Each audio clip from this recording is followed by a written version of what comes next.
Busy sports night in Oakland. Warriors are playing, A's are playing as the Athletics get set to host the Houston Astros in the first of three. You'll see it right here on Comcast Sportsnet, California. Hey again, everybody. Welcome to Oakland A's Baseball along with Ray Fosse. I'm Glenn Kuiper. The left-hander Tommy Milone's going to start tonight. He's won his first two starts. And, Ray, what we learned last year from Tommy Milone, at least, is he likes to pitch at home. A lot of success here at the Coliseum. I think a lot of pitchers like to pitch here because it is a very large stadium. So pitchers love it because of the foul territory. But Tommy Milone is an excellent pitcher. Remember his last start, he had a week in between starts. So it's an extra time. He's a finesse pitcher, a changeup artist. So he needs to be able to have the changeup working. That is something that he's done. As you can see there, the pitch is down. That's when it works the most effectively. And he also throws a good breaking ball to the left-hander. So he's got lefties handled. He has the righties handled. And it really doesn't matter because Tommy Milone is very cool on the mound. No matter who he is facing, he feels he can get them out. Houston Astros in town, and we saw the Astros 8-9 days ago, and the A's swept them in Houston. They really weren't hitting much, Ray, but lately they have been swinging the bats. Is it something about the West Coast? They started in Seattle, they went to Anaheim, and now they're in Oakland, and they seem to be playing a lot better. They have the power. They're showing it. I think Carlos Pena is one guy at first base, although he's not hit any.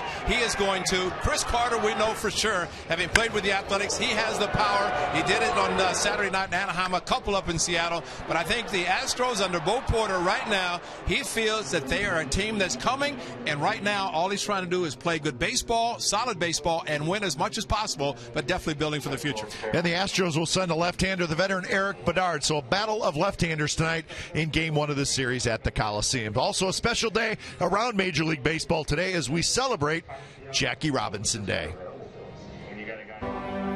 66 years ago today, Jackie Roosevelt Robinson valiantly changed history with one step. A transcendent athlete with an effortless smile that characterized his Hall of Fame career.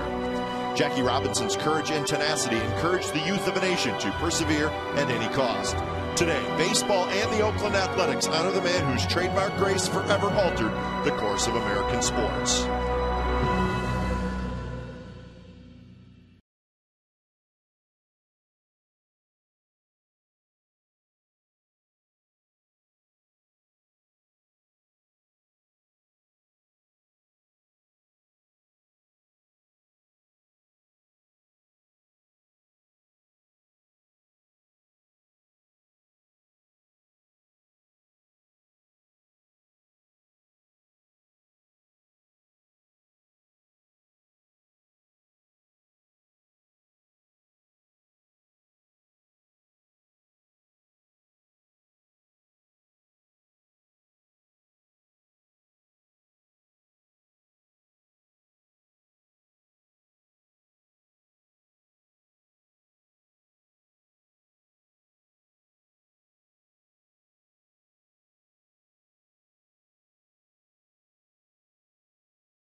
Sportsnet California is brought to you by Jack in the Box. The Chipotle Chicken Club Combo is back for a limited time at Jack in the Box. Try one today with fries and a drink for just $4.99 plus tax.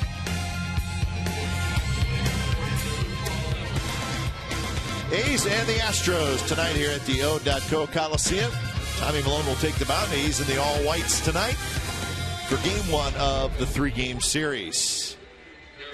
Game time weather is presented by the Santa Cruz Beach Boardwalk. The admission-free boardwalk is open this weekend, 55 degrees, but I think the number that jumps out at you is the wind, 25 miles per hour. It is cold, and it is windy tonight at the Coliseum. In fact, Ray, this may be as windy as I've felt it in I agree. 10 years I've been working up here with you. I agree. That's why we have heavy jackets. It's a breezy night. Here's the lineup for the Houston Astros. Altuve at second, Maxwell in center. Castro will catch. Chris Carter is the designated hitter. Then J.D. Martinez in left. Carlos Pena at first. Matt Dominguez at third. Ronnie Cedeno at short. Brandon Barnes is in right field. That's your Houston Astros starting lineup.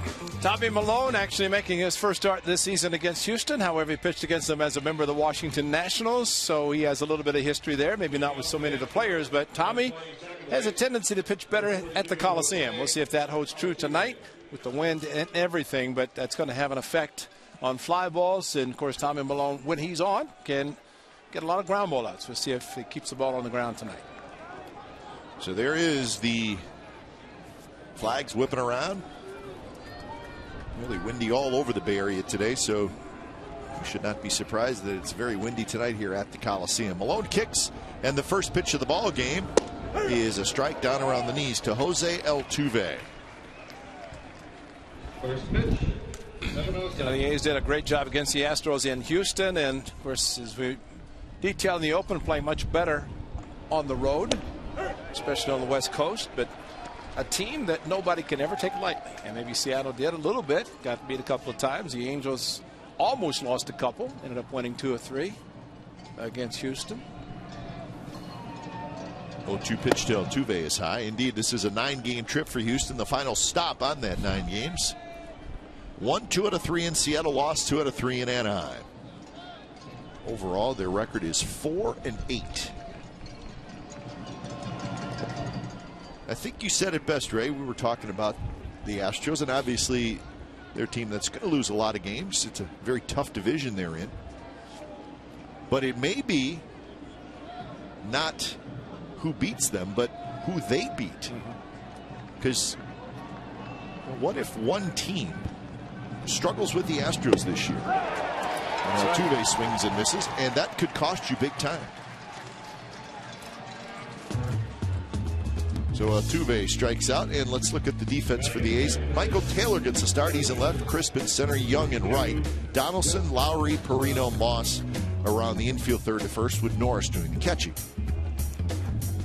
You're right, Kite. The Astros and teams in the Western Division playing each other some 19 times. Josh Reddick with a left-hander gets the night off, so he gets to chew sunflower seeds and stay warm as possible on the bench tonight. Maxwell swings at the first pitch toward right field. Chris Young circling underneath it, and at the last minute he reaches for it to make the catch. So out number 2. If you're looking for Sharks hockey, San Jose is taking on Phoenix right now, and it's on Comcast Sportsnet Plus, which can be found on Comcast Channel 104 and 780, DirecTV Channel 697, Dish Channel 441, and AT&T Channel 771. If you can't find Comcast Sportsnet Plus, log on to csncalifornia.com or call your local cable operator. So 2 outs here in the first for Jason Castro.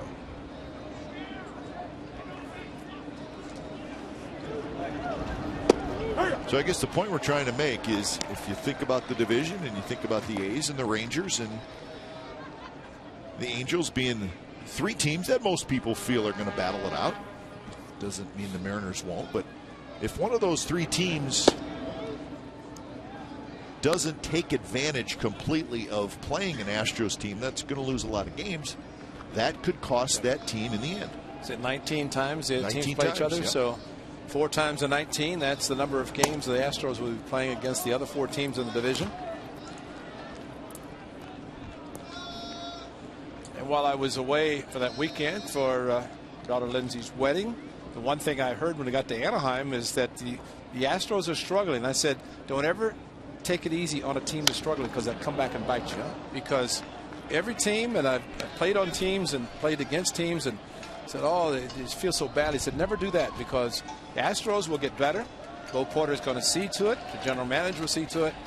And the players themselves know they have great opportunities to play on a team that's developing a very good team for the future. Castro lays off, so the count 3-2 to the Astros catcher, who hit a 3-run homer against the A's in that series in Houston. As the check swing did not quite go through enough with the head of the bat. It's called by Gary Darling at third.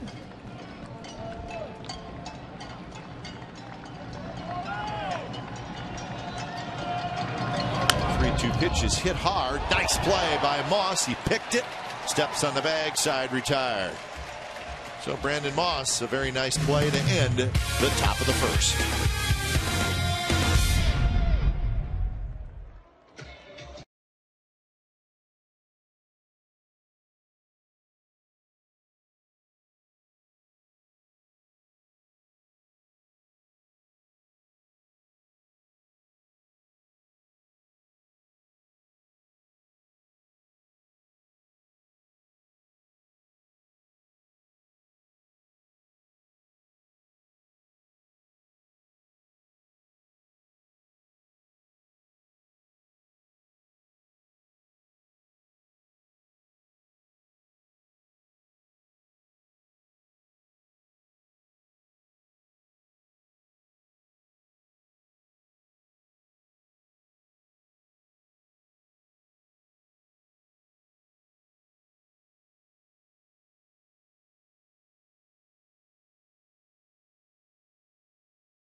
Fourth, though, they're going to be okay.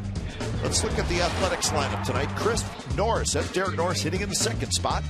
And Chris Young, Jed Lowry will clean it up. Donaldson, Moss, Fryman, Taylor, and Perino. And it's Eric Bedard. Good numbers against the Athletics throughout his career, pitching for the Orioles and to Seattle, and he's bounced around a little bit, but he's lefty and quality pitcher with some good quality pitches. Last 5 starts he's made against the Athletics, he's picked up 4 wins. So we'll see how he performs tonight against a club that he is familiar with, whether it's throwing his fastball, which is not really overpowering, his curveball and change. Kind of hard to recognize the players. They're all wearing number 42 tonight. Yep. Look him right in the eye to see who it is. So Coco Jan loops it foul. So when you describe number 42 catches it, throws to number 42, and the runner number 42 continues to run. That's right. Dick Callahan just announced the lineups, and he said number 42, 18 times. Yes. Umpires wearing number 42 as well. Paul Emmel calling balls and strikes. Coco hitting .333 with 4 homers and 7 RBIs.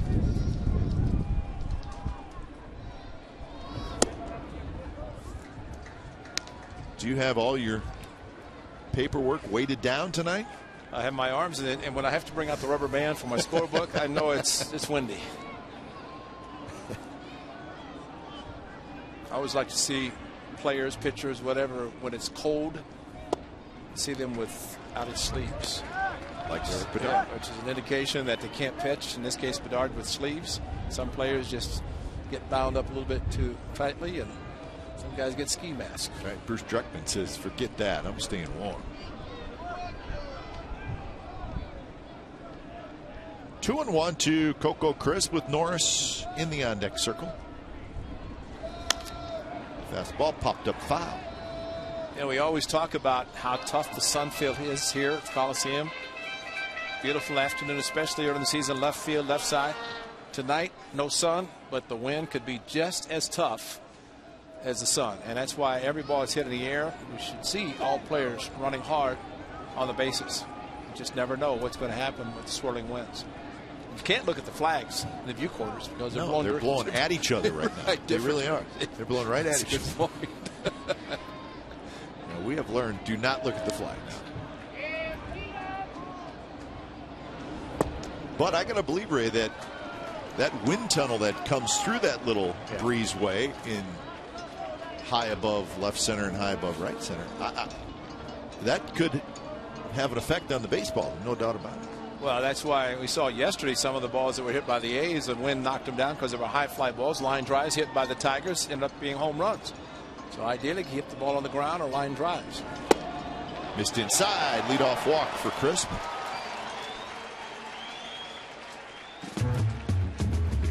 Here's the defense for the Astros. J.D. Martinez in left, Justin Maxwell in center, Brandon Barnes in right, Matt Dominguez, pretty good glove man at third, Ronnie Cedeno at short, Jose Altuve, the all-star last year at second, Carlos Pena at first with Jason Castro doing the catching.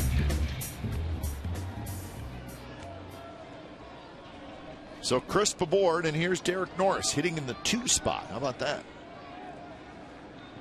Norris off to a very nice start offensively. 9 hits and 21 at bats with 4 RBIs. That's a .429 average.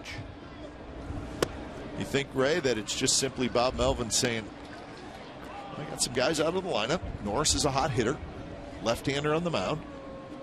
Why not get him up in the lineup a little? And I think one thing Derek Norris has proven, whether last year or this season, early part, he uses the whole field. And you cannot position the way they're playing him right now. Altuve at second base, playing him as a dead pull hitter, but look at the gap on the right side. And Derek Norris gets a fastball outside. He can stay inside the ball, shoot it to right field easily. A's will have a first and third. Way inside, 2-0. So Pena, the first baseman, immediately heads to the mound. He's going to have a chat with Eric Bedard, or maybe just get a little bit of the rosin back. And just to slow Bedard down a little bit.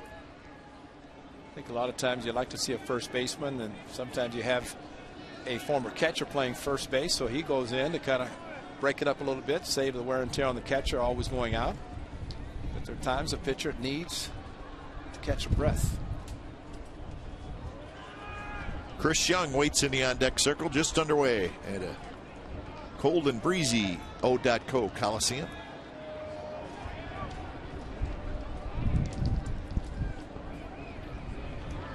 Coco's got 4 steals on the year. He's 4 for 5, but sat out with the right groin bothering him a little bit.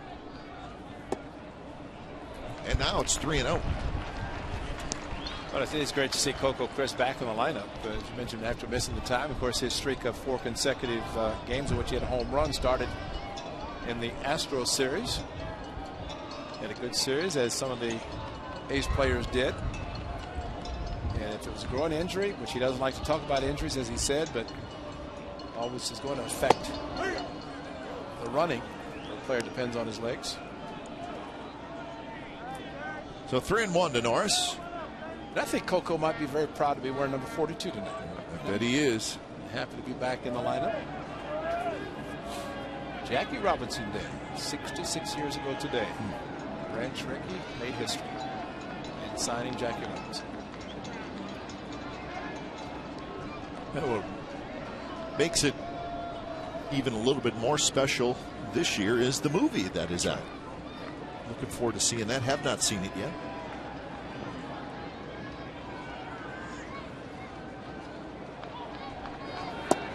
And Norris with a walk. So back-to-back walks. So on a day when we're celebrating Jackie Robinson Day, Ray, our thoughts and prayers are with the good people of Boston and the tragedy that happened there today. There was a baseball game. That game ended. Soon after that is when the bombs went off. And sometimes you just scratch your head. Can't quite figure out what the heck is going on. Really cannot, and unfortunately too many disastrous things have happened on the East Coast in the last year. And that today, a race that's been forever, the Boston Marathon, and it ends in tragedy. That's just hard to understand, hard to believe that could happen. Well, and a couple lives have been lost. We know that for sure, and let's hope there's not any more. Yeah, the game became very secondary for sure. It's the Patriots Day game, which I believe starts at 11 a.m. 11 a.m. back in Very Boston. early morning for the Patriots game, but that's to accommodate the race. So a disappointing day, certainly. 0-1 to Chris Young.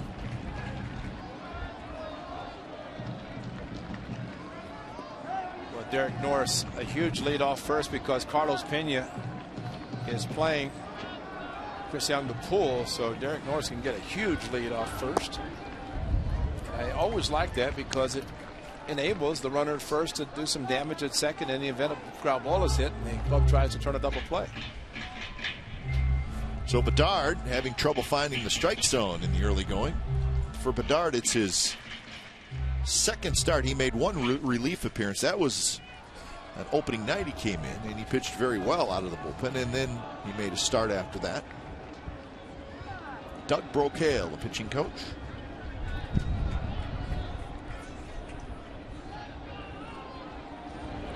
Bedard had not looked at Coco. He was going to walk to third.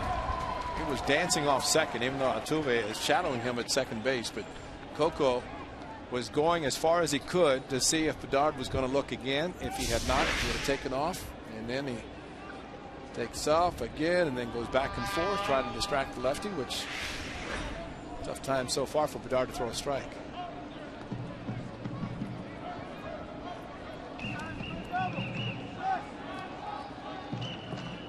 On deck is Jed Lowry. He's trying to jump ahead early in this one.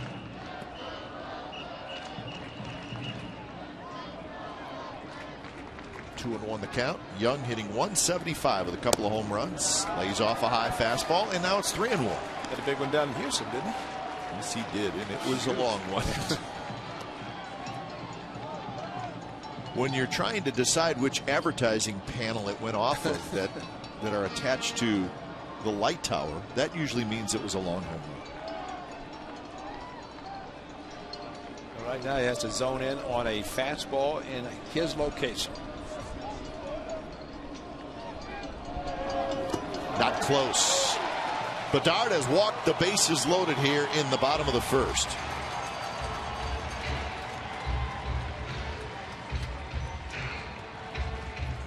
So a golden opportunity for the Athletics.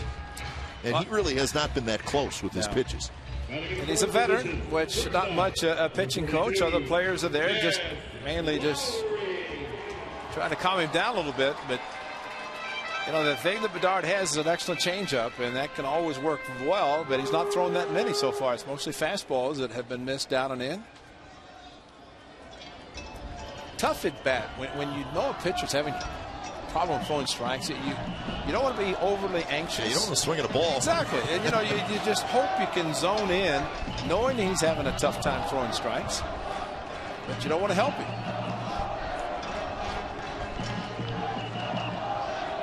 First pitch to Lowry. Fouled it straight back. He's swinging a good pitch. Lowry hitting 375, 3 homers, 8 RBIs. That 375 average, 7th best in the American League in the very early going. It's Bedard at the Coliseum. Of course, he's spent his entire career in the American League except for last year when he pitched for the Pirates.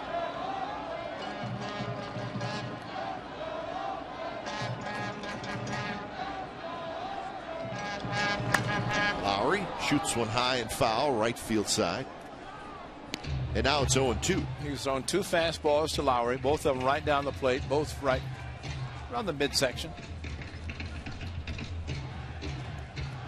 First hitter that he's been ahead of the first 4 that he's faced. 18 pitches, 12 balls, 6 strikes. Crisp, Norris, Young are your runners. And that one dribbled right at home plate. Yeah, I've got a piece of Lowry's foot. I like the aggressiveness by Lowry, probably anticipating after a couple of pitches, fastballs in the strike zone, that he found back that he's going to get some sort of a wrinkle. He got the curveball.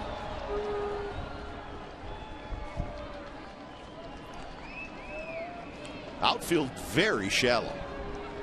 Brandon Barnes in right field is playing about as shallow as I've seen a right fielder play. The wind must be blowing at his back. If that's the case, take a cannon to get over his head. That's right. And a fastball inside corner, strike 3 called. So when Bedard needed to paint a corner, he did. Well, you can see Castro moving in late, and according to the home plate umpire, it got the corner, maybe not. But number 42, Josh Donaldson. It's a four-seam fastball, just bore down on the inside part of the plate. And there comes the four seams rotating. No movement, just a straight fastball inside corner, and caught just enough of the plate. Exmo brought to you by Cache Creek Casino Resort. So an opportunity for Donaldson.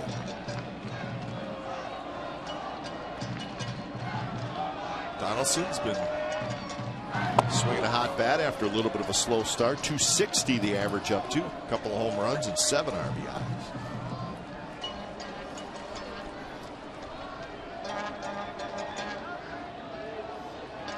Donaldson in that Tigers series 4 for 11. In that series against the Astros in Houston, he was 2 for 12.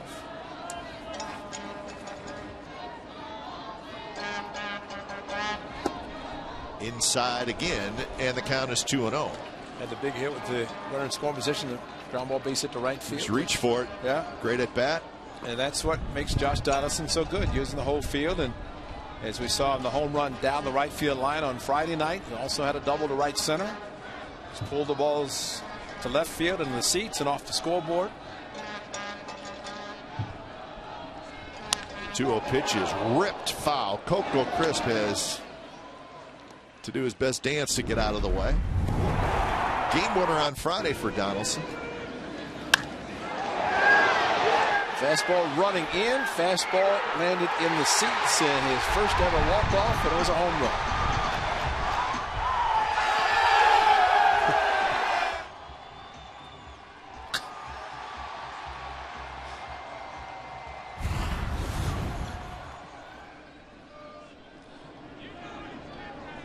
Two-one curve, dribbled down the third base line. It's going to roll foul. So now it's 2-2. For Josh Donaldson, who had never had a walk-off. He didn't have one last year. And he was looking forward to the pot. Sure. And he got twice. He got it twice. Well, a good swing, got the breaking ball, and Bedard knows that he cannot stay just with the fastball, even though he has the bases loaded. But the difference in this at bat and that of Lowry's, Lowry fell behind 0-2, got a curveball, and Donaldson started the bat 2-0, got a fastball, but too aggressive and pulled it foul. So now it's in a protect mode. Moss will be next. And that one's popped up. Carlos Pena, a long run. He's not going to get to it. Neither is Brandon Barnes. So Donaldson's still alive.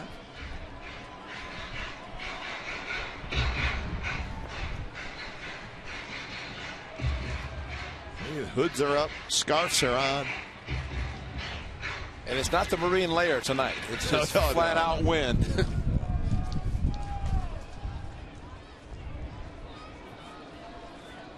If my scorecard flies out of the booth, are you going to go get it for me? No, but I'll cover you. Right. I'll take over. We'll share your book. Because mine's batted down. It's not going anywhere. To the backstop. Here comes Coco Crisp, and the A's would take the lead 1-0.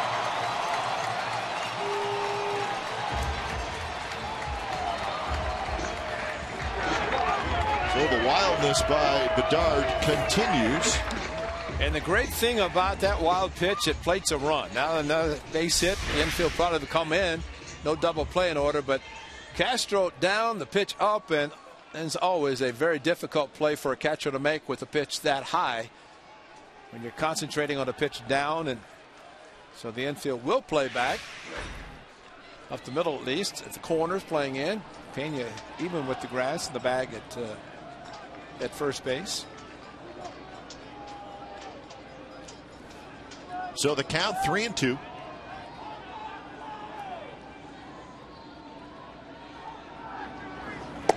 And that fastball inside, he walked in. It was close. So Erik Bedard has walked 4 in the first inning. And the A's still looking for a big hit. Yeah. Just trying to get the hit and bullpen activity, and there goes the ball down in the playing field. So play will be held up momentarily. And that's a manager and pitching coach just recognizing that a pitcher is struggling with all of his pitches.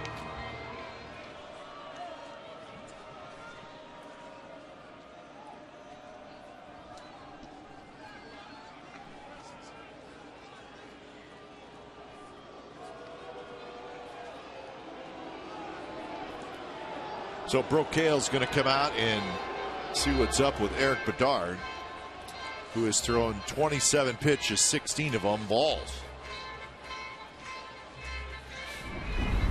So here's our true story. It's brought to you by McDonald's. August 27th, 2011. It's the last time the A's faced Erik Bedard, and it was a doubleheader at Fenway. Oh, boy, we remember that day.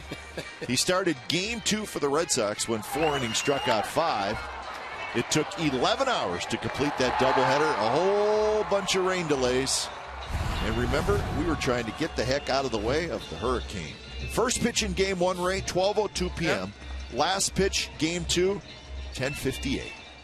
It was the most bizarre day I've ever had at the ballpark. There had to be how many rain delays? 4? It was there was 2 in each game or something. To the point that certain people wanted the A's to forfeit or just say, let's quit the first game so we can start the second. And Bob Melvin said, we'll never do that. And on top of all that, with the rain, the hurricane was coming, and we needed to get out of there. Right. Otherwise, we would have stayed in Boston for a couple days. And you know, I love this. Crazy. I love this city, but not too often you see people trying desperately to get out of town to go to Cleveland. That's true. Yeah. Cleveland never looked so good. Yeah, it was great. But we got on the plane, and but you know who was outstanding in that whole series that day? The ugly day was Tim McClellan, crew chief, umpire. And he waited it out, did a tremendous job. And the umpires were on the plane with us going to Cleveland so they could catch their other planes because they couldn't fly out of the East Coast. 0-2 the count to Moss, trying to put it in play.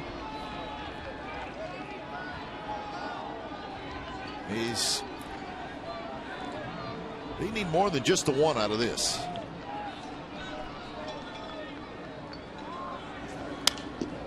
And Moss reaches for it a little bit, fouls it back. A good night if you want to get a foul ball, a souvenir. Very small crowd tonight, so you can chase them down if you want. Speaking of Cleveland, they used to have small crowds. They would say, we'll pick it up on our way out. Yeah, it's not quite that small. No. You could wait to the end of the inning, maybe. There's a shot base hit right field.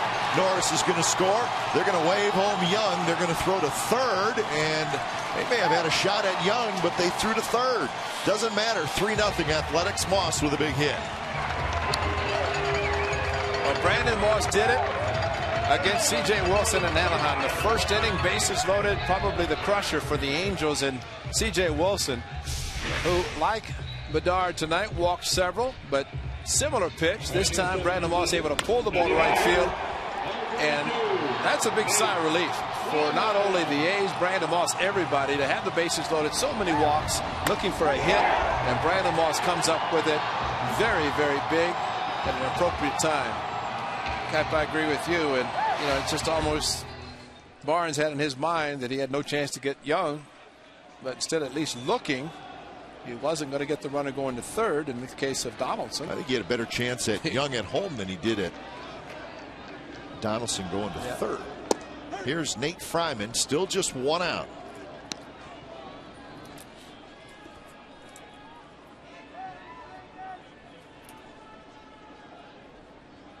Two for 13 so far this year for Fryman.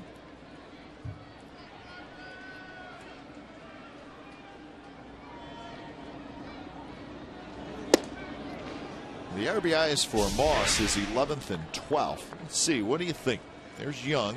Remember, the right fielder Barnes is playing shallow. And he has a strong arm. And see, it looked like Chris Young. I mean, he's going to be sent. Mike Gallego, one of the most aggressive third base coaches in baseball. And you run to third, you have a pretty good chance you're going to be scoring, or at least attempting to score. High fastball. Fryman fouled it straight back. So Bedard, for one of the few times in this first inning, is ahead in the count of a hitter. There's that weekend in Houston where the A's outscored the Astros 23-9 and hit 7 home runs in their 3-game sweep. Lowry had all kinds of hits. Homers, doubles. Fryman left field, that's hit well. J.D. Martinez is going back, and that baby is gone.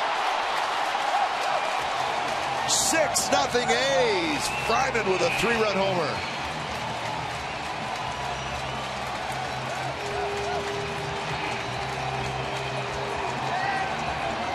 Now we got to get the baseball. I was going to say somebody's got the work cut out for them, and that is number 1 for Nate Fryman. It was a hanging curveball, and the big man crushed it. And boy, did that have to feel great. At first, and somebody's got the baseball. Dick Callahan just mentioned it, and don't hold them ransom. Just get the ball back in to Nate Fryman through Steve Vucinic will find it. So a disastrous start for Eric Bedard. He walked 4, and they all scored. Congratulations to Nate Fryman, first Major League home run. When it's time for change, think Speedy Oil Change and Tune-Up, your oil change, tune-up, and smog experts.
Run, it's 6-0. The A's lead. Eric Bedard,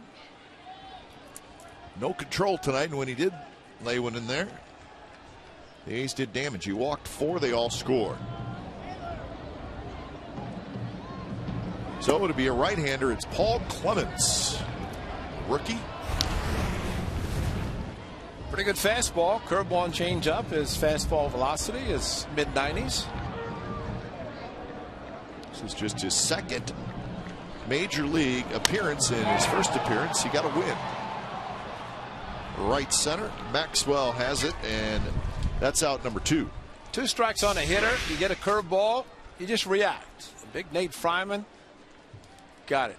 Reacted. That's just upper body. See the front side now went out to get what he thought might be a fastball. Instead, a high fly ball, home run, hanging curve, and a little silent treatment. That's all right. He'll take it. Brandon Moss appreciates what he did. Everybody else just silently sitting on the bench, and he's waiting to turn around. It's reverse. It's the reverse tunnel. It's a good idea. I like that. He may have to duck with the ceiling in that dugout. 6'8".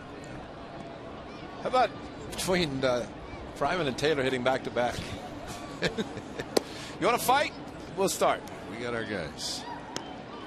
We say Nate. He's 6'8". So that had to feel good. He's batted around here in the first inning as Andy Perino hits.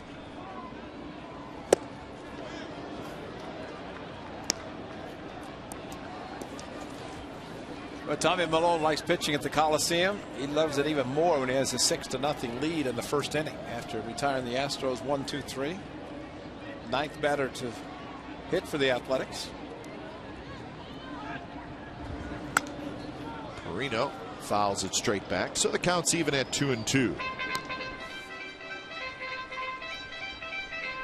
We welcome those of you who have been watching the Sacramento Kings.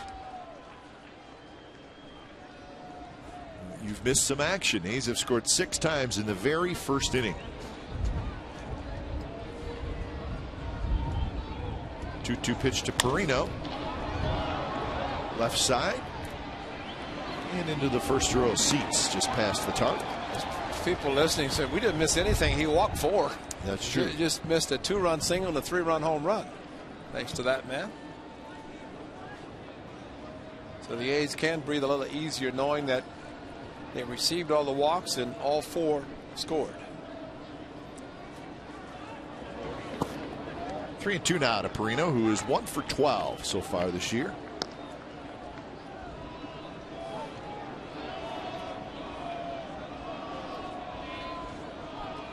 He is a long man. He's going to be extra long today.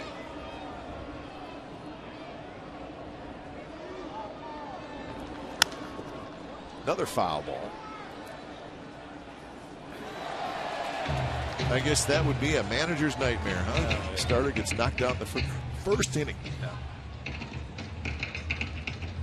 Nice play by that gentleman, and somehow he ended up with 2 baseballs. That's pretty good. He then reached in and pulled out another one. Maybe he did track down a foul ball a little bit earlier in the game. This one headed in his direction. See, that's what they do at Wrigley Field. You know, if a visiting player hits a home run at Wrigley Field, they always throw the ball back in. And there are people who say, no, I'll bring my own baseball. Sure. And I'll keep the one that's hit for a home run and throw the old one in there. It's the way to do it. See what he's got. He's excited. Oh, yeah. Double cool. Not close. Another walk. 5 walks in the first inning.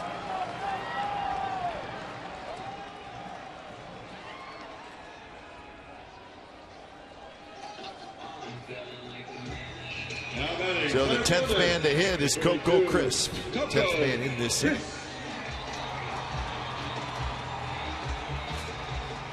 See, I don't think you go with the what do you want to call it? Face cover, high turtleneck. I think it's too early to go with that because now he's getting colder. He's pulling it up higher. Another one? He's pulling it up higher. Do you have a thicker one?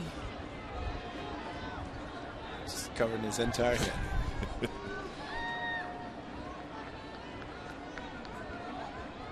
Coco walked and scored. Curveball low.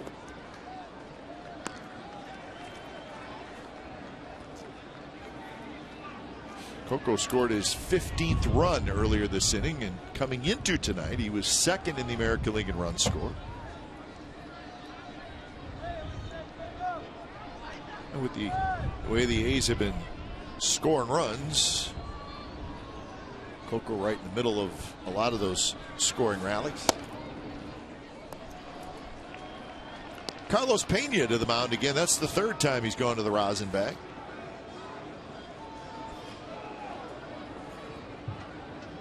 Time of possession. This half inning has taken 30 minutes. Let's make sure you're on the right side of that time of possession. Yeah.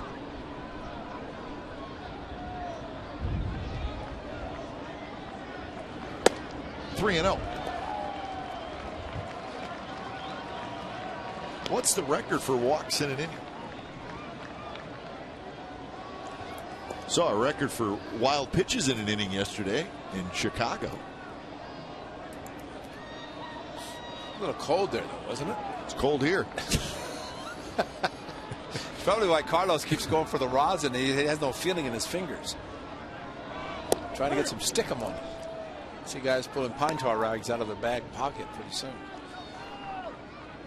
Carlos, the veteran, was an Oakland A for a while before he was traded to Detroit.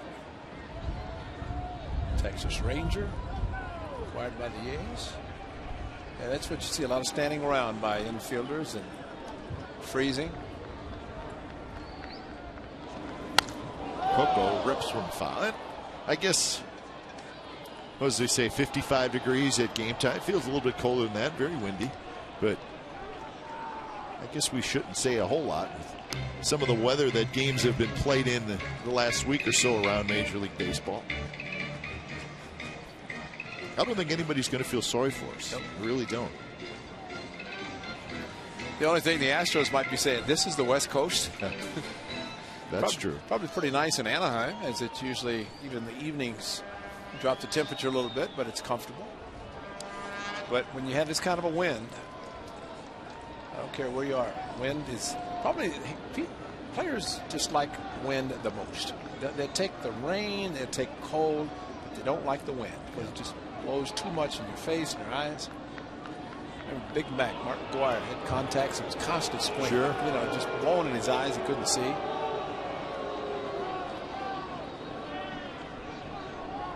It is blowing strong. Grand old flag standing straight out, blowing so hard. That's a big flag, too.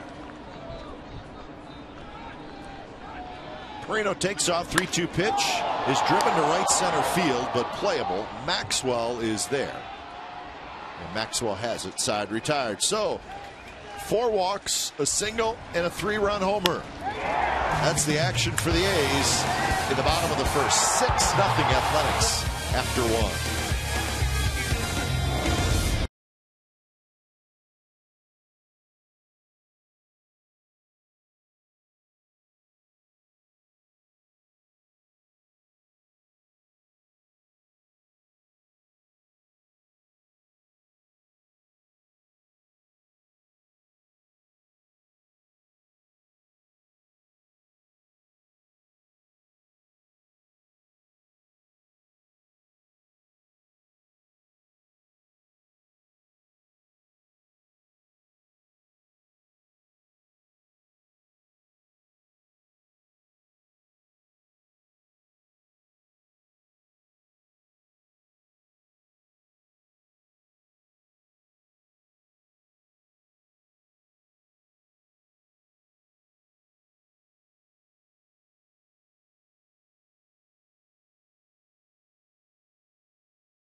Last and only time the Astros played here in Oakland, Terrence Long hit 2 home runs off of Roy Oswalt. That looked like Lance Berkman.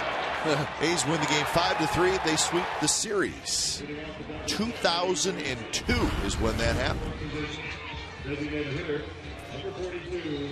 2002. Overall record 1-8. The A's played in Houston in 2007 and took 2 out of 3. And then swept last weekend in Houston. So in Oakland in 2002, in Houston in 2007. And in 2007, Kurt Suzuki arrived, and that was the beginning of his career as a member of the Athletics. I remember you and I talking about it. That's right. Number 8, Kurt Suzuki, now with the Nationals. Tommy Milone, recipient of the A's for one Kurt Suzuki. There's a changeup. Just saw the big Chris Carter, and Carter DHing tonight. Has been playing left field. Did a pretty good job for the Astros in left. Played first base for the A's last year. Still big, still strong. He was really struggling, Gray, when we saw him in Houston, but A lot of strikeouts. right after Astros went on their trip, he started to hit. And that one's right there, strike 3 call. So second strikeout for Milone. Not a whole lot to argue about this pitch. Well, inside corner, Derek Norris sets up perfectly right on the corner, and you have as good a changeup as Tommy Milone does when he throws this, the four-seam fastball. See the grip, the four seams, see the rotation of the baseball. The four seams, you can see them rotating. That's your four-seamer, unlike the two-seam fastball that will break away, down and away from the right-handers. But Tommy Milone uses the fastball effectively in, changeup away. First pitch to J.D. Martinez, the left fielder, is a strike. 250 the average for Martinez. 8 hits, 32 at bats, and he's behind in the count 0-2.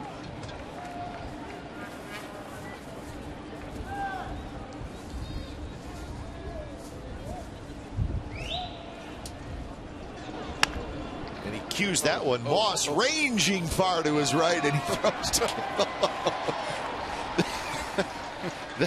That is, I think, the furthest I've ever seen a first baseman go. And Tommy Milone said, right. "What are you doing? You're making me have to cover first base on a ball that's directly to the short second baseman." And watch the range on Brandon Moss. that ball is going to go right there, and he's going to be there waiting for it.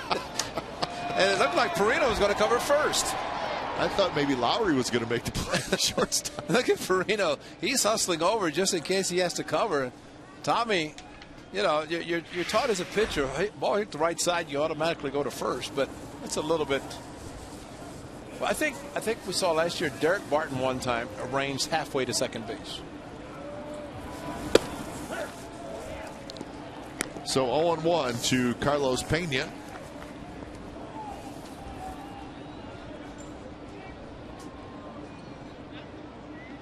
.214 the average for Pena.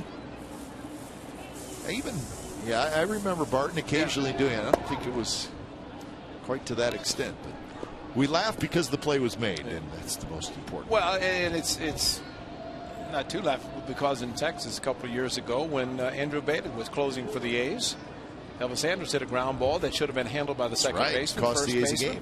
Next pitch to Josh Hamilton, 2-run walk-off home run. Right, that's right. And so, and Mike Gallego, and I'm sure we'll talk to Brandon Moss as he did in the last series. Communication, nowhere. Here's a shift for Carter. That's a serious. Yeah, that's Moreno, the second baseman in right field. But as a first baseman, you have to know where your second baseman's positioned.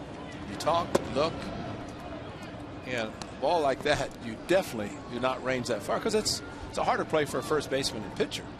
I mean, at least Brandon Moss does a very good job throwing overhand, leading the pitcher to the bag.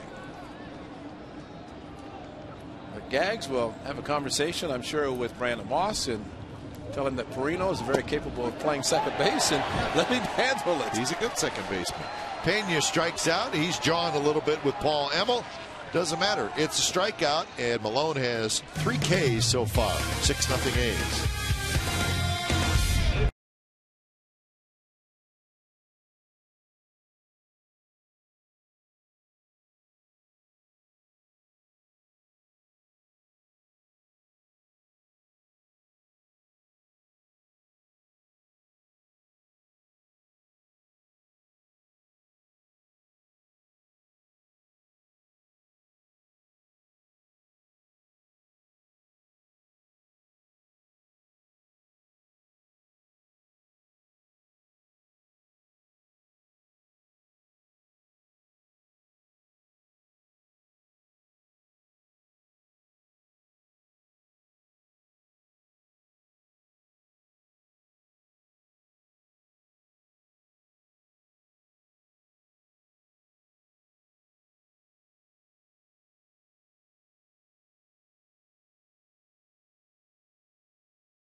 celebrate the 40th anniversary of the 1973 World Series Championship. 10,000 fans will receive a Reggie Jackson bobblehead presented by Pepsi. Reggie Jackson, Raleigh Fingers.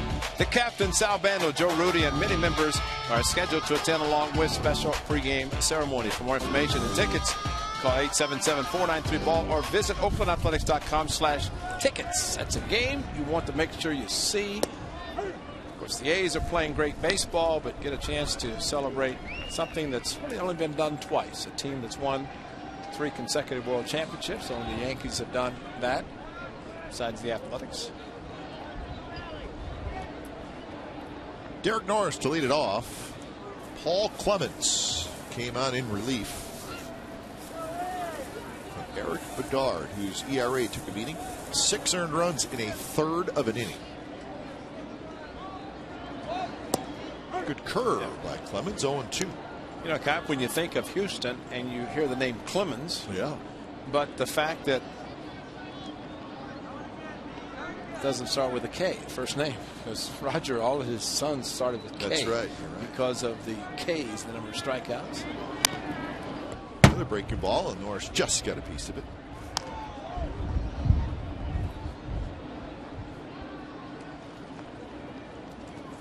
Was the giveaway on Saturday, the Gold Glove, foam Gold Glove, we'll call it.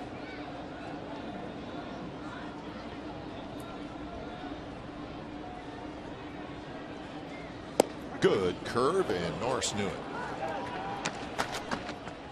So out number 1 here in this second inning. Well, now in its 7th season, the Comcast Sportsnet All-Star Teacher Program recognizes Bay Area teachers that make a difference. Visit csncalifornia.com and vote for the 2013 All-Star Teacher. Check out the finalist bios and video features. The winning teacher receives $20,000 for his or her school.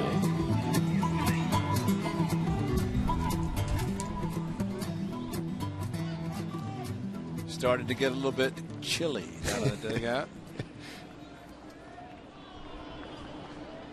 Tighten up the hoodie. Fastball first strike to Chris Young. Chris Young walked and scored in the first. Bedard walked the first 3 hitters. Lowry struck out. Donaldson walked. Moss a 2-run single. Fryman a 3-run homer. That's how Coco Chris scored on a wild pitch. That's how the A's scored their 6 runs. The wind take that. Yeah, it's blowing it big time toward right field. So the outfielders and the infielders, everybody's going to have to really stay with it tonight. They always teach infielders, outfielders, anybody catching a fly ball to use 2 hands. Tonight is the type of night with the wind blowing that you always want to use 2 hands. Get your feet under the fly ball and corral it in the glove with 2 hands. Here's Lowry, who struck out looking in the first inning. Had a chance with the bases loaded, nobody out. But Bedard, who did not make a whole lot of good pitches in that first inning, did make a good one to Lowry to get him. The former Astro had to feel a little bit upset about that, don't you think? Yeah. With bases loaded and walks, and Bedard makes his best pitch.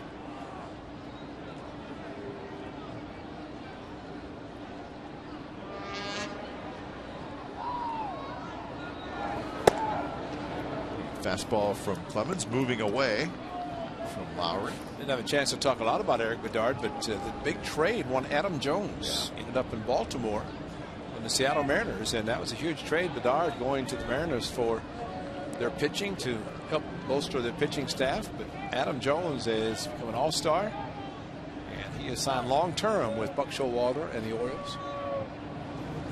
And at the time of the trade, Jones he may have been in the big leagues just a little bit maybe, but not much. But he was a top prospect for the Mariners. And that's usually what happens. You get a veteran pitcher. You're willing to give up some prospects. In the case of the Mariners, they had Adam Jones. He had played great center field at Safeco Field. He would have been good. He'd been very good. But just as good, if not better, in Baltimore. They have a solid up-the-middle defense and a Gold Glove catcher, Gold Glove center fielder. Little infielders are good. That's what makes the A's good too, because they're solid defensively up the middle, and that's what you want to see in a team for defense. 3-2 now to Lowry.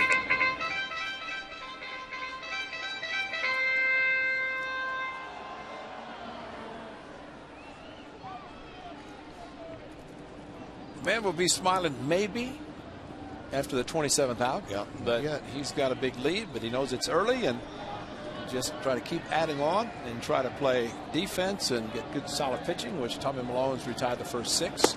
Not close. Another walk. 6 walks in the game.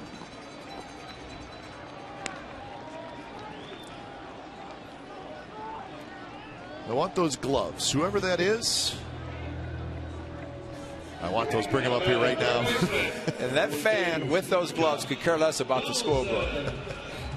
You see all those diamonds that are solid. That's runs scored. That's a good one. 6 runs first inning.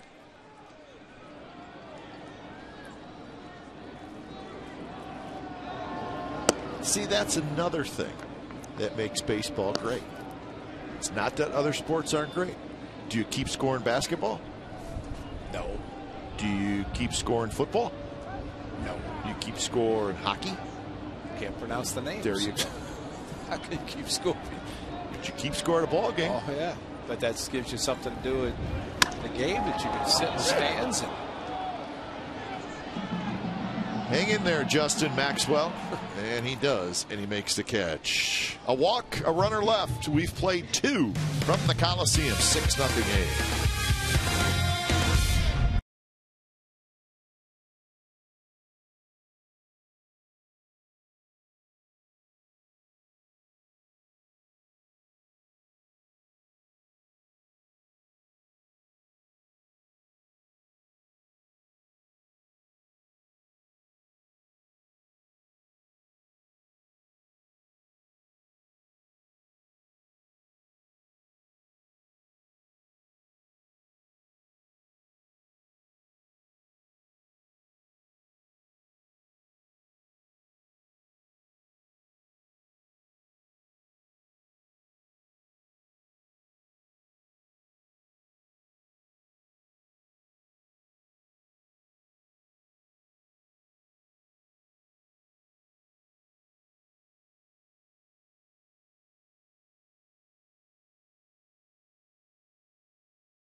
Hey, we got in-depth sports news for the Bay Area fan tonight. Sportsnet Central. It's brought to you by Hyundai. It's coming up at 10:30, and it's on our sister station Comcast Sportsnet Bay Area. And crew will talk about the impact of the Boston tragedy. David Feldman and Ahmed Fareed will host. Here at the Coliseum, all A's so far with a 6-0 lead. All 6 runs coming in the very first inning. Tommy Milone has retired the first 6 that he has faced, so he's been sharp early. 3 strikeouts as he faces Matt Dominguez. And first pitch fastball for a strike. And Tommy Milone's faced 7 batters, 7 first pitch strikes, and when you have the lead, you want to pound strikes in the zone. He's doing that, but using both sides of the plate. Right now, it seems the inside part of the plate is working very effective for Tommy. Dominguez, 10 hits, 40 at-bats to start the season, 3 doubles. Does not have a home run. He'll be followed by Ronnie Cedeno and Brandon Barnes.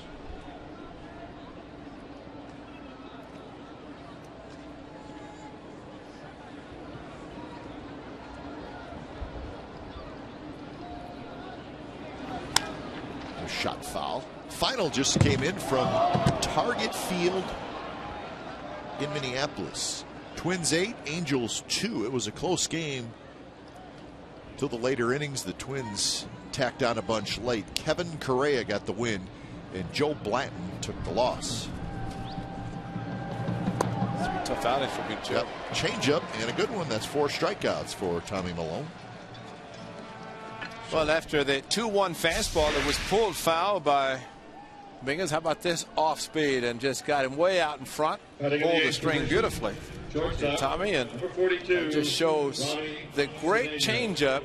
And Exmo, there's your circle change. See the thumb and the index finger forming the circle, the ball coming out of their hands, and just basically something you can try at home. You throw a pitch with your index and middle finger, and then you just form a circle with the index and thumb and try to throw it with your middle, ring, and little finger. You just don't get the same velocity, and that's why the changeup is so effective. There it is. See the circle?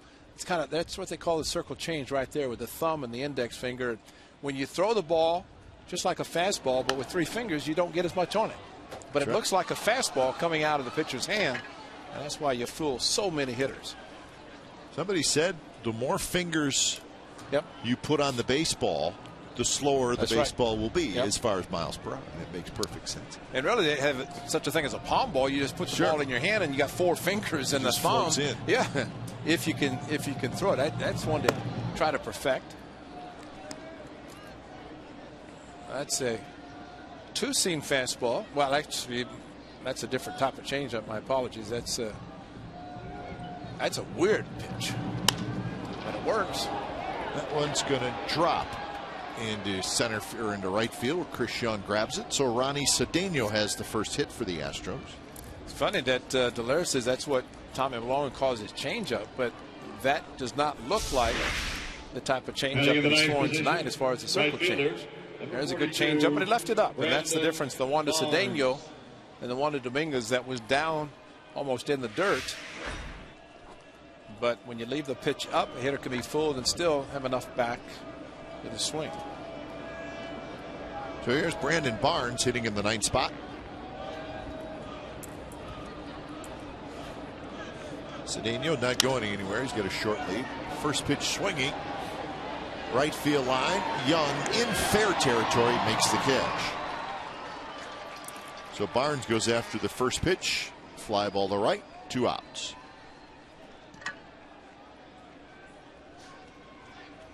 Thinking of our good friend Hawk Harrelson, broadcaster for the White Sox, and the Mark Burley pitching against his former team tonight, now with the Blue Jays. And the great Hawk would say, of course, with Burley pitching a perfect game and a no-hitter, but say if he's pitching 4 or 5 innings and he gives up hits, cancel the post-game interview. Yep.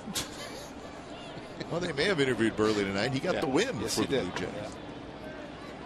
Well, they needed it too. Blue Jays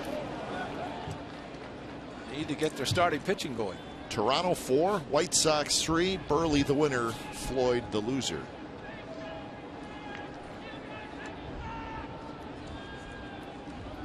Ten of 10 first pitch strikes. Can't go wrong there. Altuve struck out swinging in the first inning. Hits it hard to Lowry, out at second. Side retired. Hitting a runner left. Bottom of the 3rd coming up. It'll be Moss, Fryman, and Taylor. 6-0 Athletics.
presented by Xfinity and supported by the Contra Costa Times. Every Friday home game, you can get 4 Plaza-level tickets, 4 Coliseum hot dogs, 4 medium Pepsis, and 4 bags of peanuts for just $50. Tickets are limited, so act fast. For more information and tickets, go to oaklandathletics.com/Friday. That's a great deal. Tickets, dogs, Pepsis, bags of peanuts, and Baltimore orders. So be in town for the weekend of the 26th. When the A's return home, that's a Friday night for the Friday night pack. Plaza level seats are good here. Yeah. Okay, they're very good seats. Not a bad seat in the house, really. Ours are the best. Yeah, we got good seats. Except for the wind blowing in. Grady's bundled like it's football weather. Grady looks like the wise old fisherman. That's a great one. Yeah. That's perfect. Our great stage manager, Grady Lever, who's been doing this a long time. So he knows all about there this. He is. Look at it, the wise old fisherman. Grady's growing that beard to stay warm, especially with the cold air coming in from the North Pole. About everybody's wearing 42 tonight.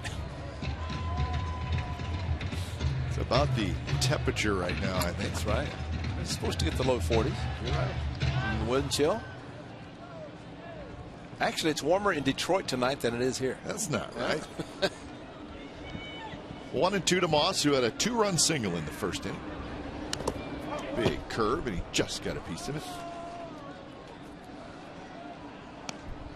I'd like to see the fans out on a night like tonight, because you know the true fans have come out regardless to support their Oakland A's. And they are here tonight. They love to see that. How about that? That's a heavy cap. Got a new cap with all the pins.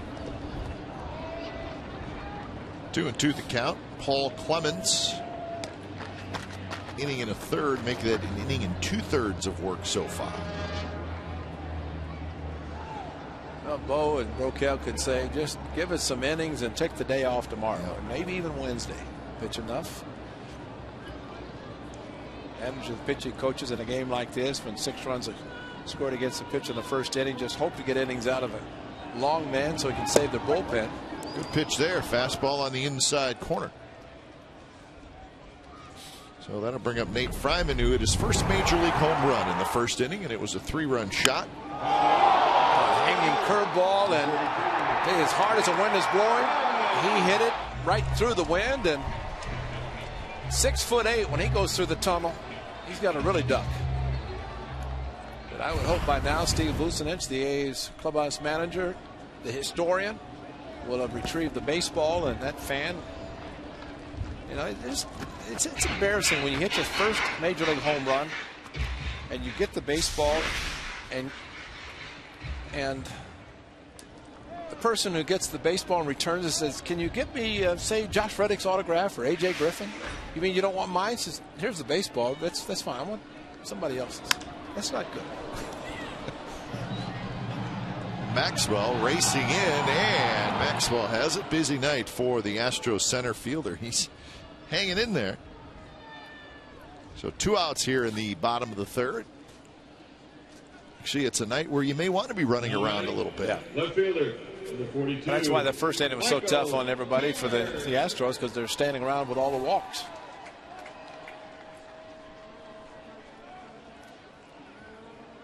Jackie Robinson didn't stand around a lot.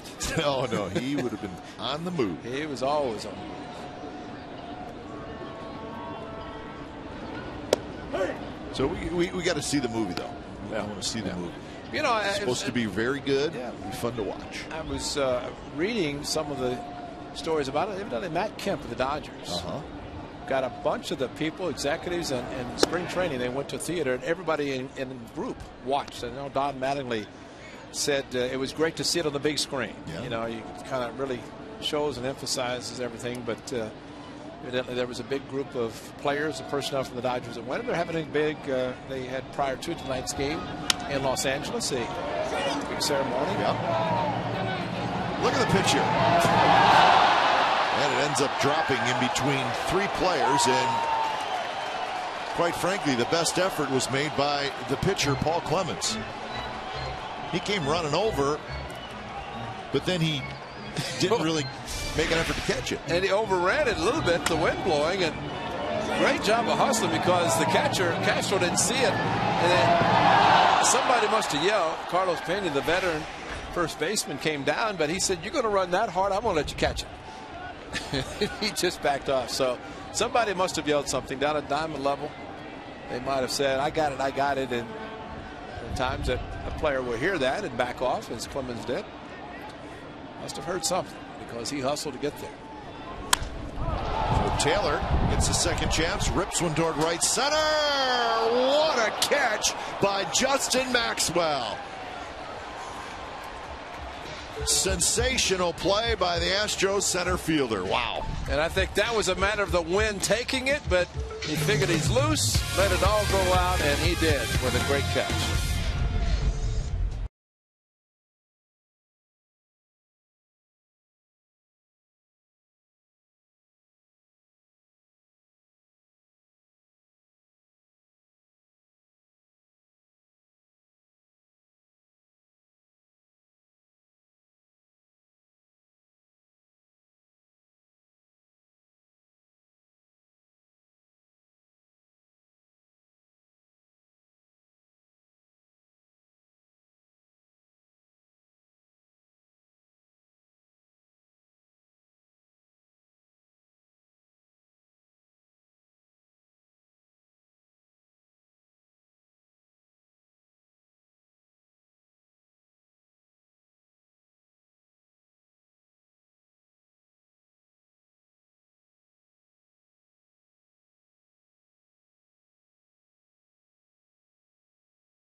Oakland Athletic to wear number 42? Good question. Can I tell you? If you think you know the answer, tweet us. No, you can't. You have to tweet us. I'm not gonna CSN Athletics. I got to tweet. Come on. You can't tweet. Sure you can't. What a beautiful shot there at the Coliseum. No tweet.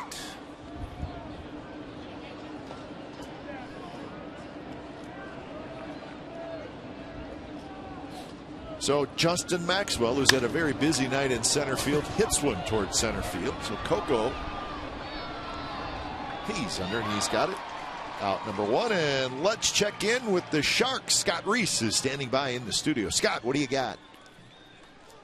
Now batting, number 42, Jason Castro.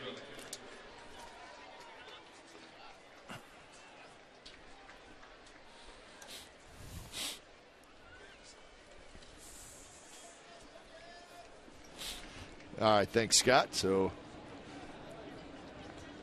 Sharks getting close to playoff time. Warriors very close to. They got a couple games left. Warriors do. Is it cold at the hockey rink? What's that? The ice makes it cold. So good time for Bay Area sports. You got Sharks getting ready to head to the playoffs. Warriors going to the playoffs. Castro slices one to left field for a base hit. Your two baseball teams are off to good starts. Should be no complaining if you're a sports fan. Right. I think Jason Castro has some folks here from Castro Valley tonight. Yes, he does. Nice inside-out swing. Great swing by the left-handed hitter. Stayed inside the ball. That'll make a hitting coach happy. See Dave Tremblay. That's formerly with the Orioles, the manager of the Orioles, and lost a lot of weight. Looks great. It's great for this this club, this organization.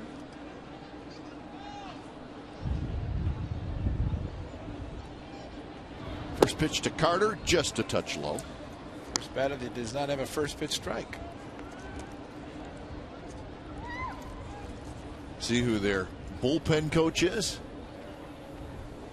Dennis Martinez. El Perfecto.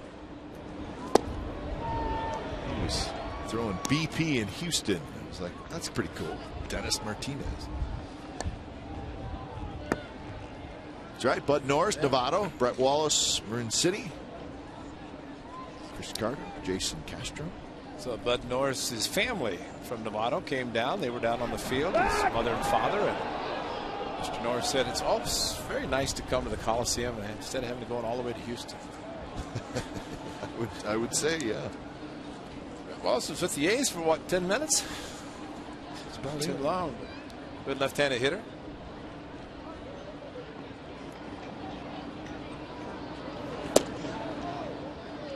Two and one now to Carter, who struck out looking in the second inning. One of 4 strikeouts for Malone.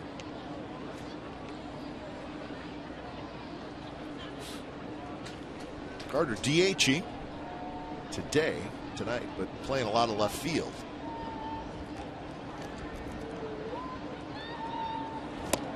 Swing and a miss. Good changeup. Such an effective pitch for Tommy Malone, the hitter, and still talking to Alan Ashby, the Houston broadcast team, and as a former catcher, he said, Ash, you like Tommy Malone because as a catcher you like to see a pitcher fall behind so you can call a changeup, pull a string, which Tommy does very effectively. Malone went inside with a fastball that time.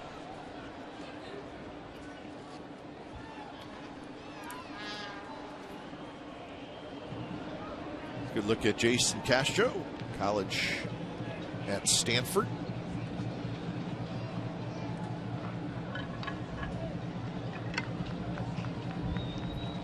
He's the runner at first, and Carter shoots one right over top of the Astros dugout.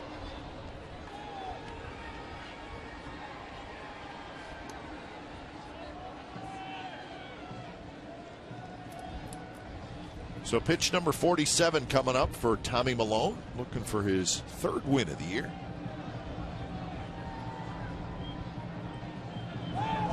And a changeup and a swing and a miss. So Carter had to know that at some point Malone was going to come back with it, and he did, and he missed it. It's like a fastball by him his first at bat, but pulled the string on a changeup, and Chris Carter waits back very well, but could not wait long enough, especially with the ball sinking as quickly as the good changeup did.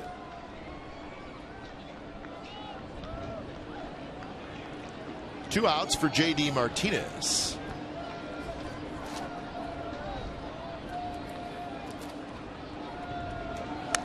Martinez saw a fastball and he fouled it straight back. Martinez hit that ground ball to the right side, then Moss ranged far to his right, made the play.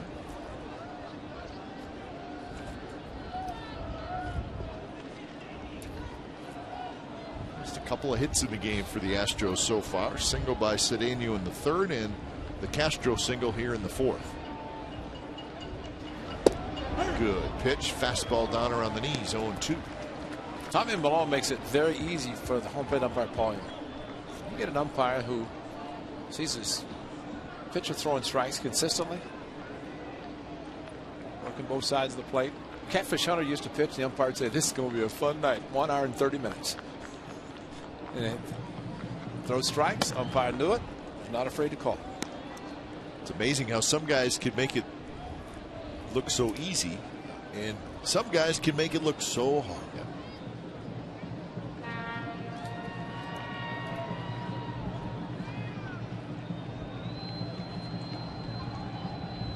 1-2 to Martinez. Shallow center. Coco coming in, and he's not going to get it. Castro's going to go around toward 3rd. So J.D. Martinez bloops one into shallow center for a hit. And we've seen Coco, he likes to play very deep, but he could not come up with that one. There's the changeup, and that's off the end of the bat, and you get the big swing No stride by the right-hander. And Coco, just a slight hesitation because outfielders will watch the swing of a hitter. They see the big swing, and they'll have a tendency to stay back a little bit.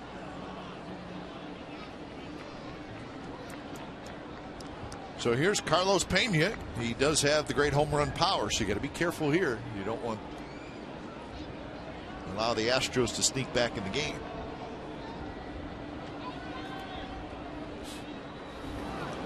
First pitch, and Pena had a very good swing.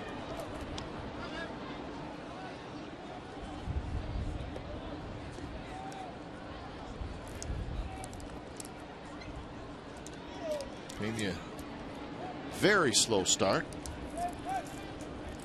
Still looking for his first home run. He's 9 for 43. Remember when Carlos played for the Tampa Bay Rays and hit a lot of balls left field, left center, and then turned on the pitches inside. It convinced him to stay on the ball a little bit more, not pull so much, because that way you don't have to worry about the shift, which most clubs using right now with Perino in the outfield. Lowry's played a normal position at shortstop. Perino way in the outfield.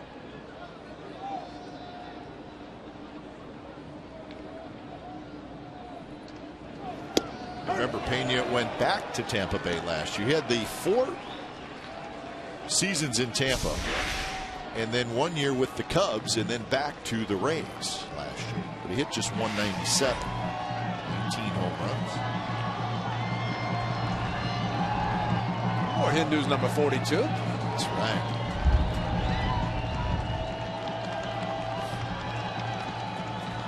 So 1-2 the count. Long look by Malone. Now he's ready. And there's a base hit to left field. A fastball, and Pena just went right with it. So a nice job of hitting by Carlos Pena. He gets his 4th RBI, and the Astros are on the board. Now that was excellent hitting, and they figured he was going to try to pull the ball, but Carlos, a very good hitter, and perhaps remembering his days in Florida where he did that a lot. It put the shift, and that's just a solid base hit. So in this inning, coming up with the hits with a couple of outs. And here's Matt Dominguez.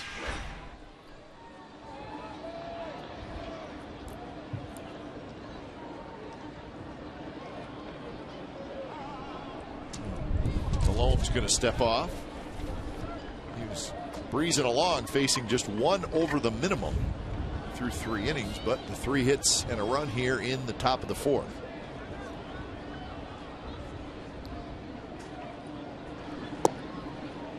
Slider drops low to Dominguez, who struck out swinging in the 3rd inning.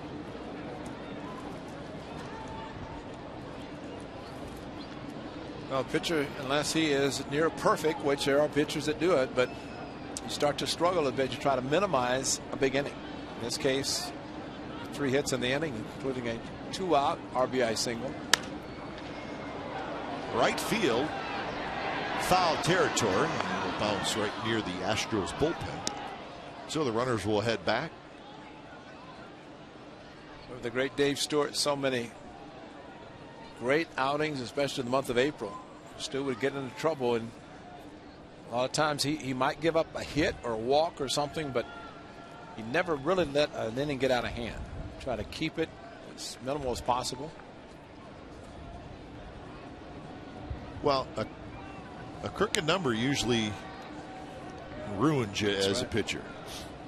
Like a 6th spot for Eric Dard in the 1st inning.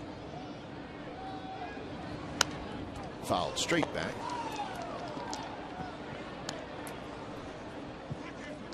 Thought that's why Greg Maddux and Tom Glavine and John Smoltz, 3 great starters for the Atlanta Braves, when they got a rookie pitcher, they take them out on the golf course. That's right. And they were great golfers, but they used the golf course for course management, similar to what you do when you're pitching. Try to manage a game. Yep, manage going through the lineup a couple times. And try to minimize big innings, maximize the efforts, and Malone came back nicely. Indeed, Dominguez strikes out for the 2nd time. A run on 3 hits for the Astros. We head to the bottom of the fourth. Perino, Crisp, and Norris to hit for the A's.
Here at the Coliseum, 6-1. The A's lead the Astros with Perino to lead it off. Swings at the first pitch, pops it up. Dominguez makes the catch near home plate. He had to come a long way, and I think the ball was blown away from him. Paul Clemens, check it out. He's in charge, man. That's what a pitcher should do. Be the captain.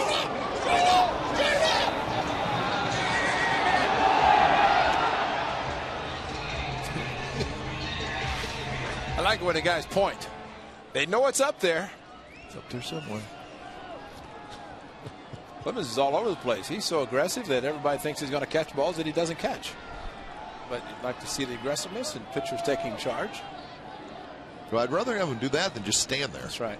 And point. Stand on the mound and point. Top of the order, and Coco Crisp. Fastball for a strike to Crisp, who walked and scored in the first, and then later in the first, he flied to center field. A's have only 2 hits in the game, but the walks have been the story. A's walked 4 times, make that 5 times in the first inning, and 4 of the 5 score.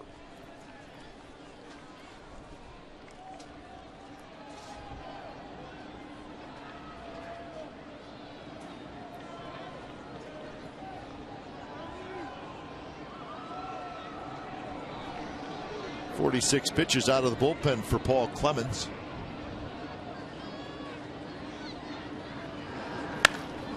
And that one's fair. It's headed for the corner, but it bounces off the side wall, and Coco is going to stop at second base. If it gets down in that corner, it's going to be a triple for Coco Crisp, but it hit the side wall just past the bullpen. Well, great hustle by Coco Crisp, thinking 3, but heard the crowd, and they kind of oohed and out a little bit, but got to change up, and the flat-footed Coco with the upper body strength to the swing. He might have been able to see it carry him off the sidewall, and at that point realized there's only going to be a double. Otherwise, as he's heading to second base, did he see it there? But once he gets, I see he looked at Mike Gallego, that's when Gallego shut him down. So he evidently did not see the ball carry him off the wall. because as good a base runner as he is, if it had gone down in the corner and he'd been on his own. But the whole idea of a runner is to pick up the third base coach because he can see what is happening in front, and then see him slow you down or stop you, they do it. Well, he did it just about perfect. Yeah. Coco, and you see guys on balls like that where they look over their right shoulder. Yeah. So they want to see where the ball is, but that's hard to do. Well, it slows you down, Yeah. and it's hard to pick up the ball. You're running, your head's bobbing. All you have to do, and Coco did it perfectly. Like you said, he's halfway to second base. Just looked to his left, saw Mike Diver shut him down, and he did.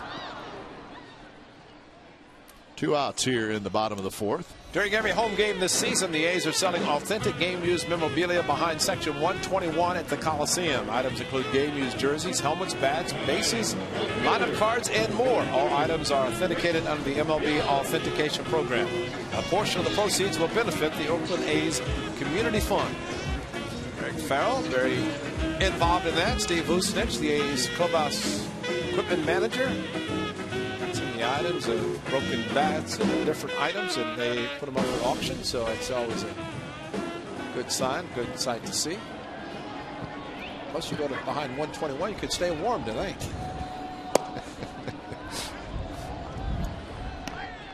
Have a hot chocolate. Can you get some? Oh, man, that would be good right now. I'll buy you one. How about that? But if Jack was here, he'd probably still have a snow cone. Yeah, he probably would. Yeah, and then he would say, "I'm not cold. I'm not cold." 1-1 to Chris Young. Walked and scored in the first, hit a fly ball to center field in the second for Young, playing right field. Josh Reddick getting the night off. Nothing wrong with him. He's been struggling. I think Bob Melvin just said, "You know what? A lefty starting," even though the lefty's not in there anymore.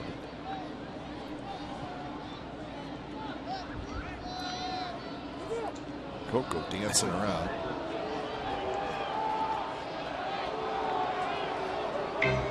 Remember when Ricky Henderson was with the A's? And Ricky would do exactly what Coco. Eric Plunk was pitching for the A's. Ricky would be in the New York, or they were traded for each other. Plunky would just say, "I can't throw the plate because if I throw home, they're just going to steal third." And he just, Ricky keep dancing and dancing. "Throw the ball, please." Yep. Unless he steals home, you still have a chance to get out of the inning. That's right.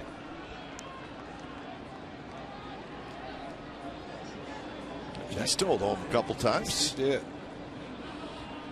Always dancing off the bases, and I think some of the guys you see, the good base stealers, will do that, trying to distract the pitcher, and a lot of times it can distract you so much you can't throw a strike, which helps the hitter. He tries to rush it, does not get as much on his throw, his pitch.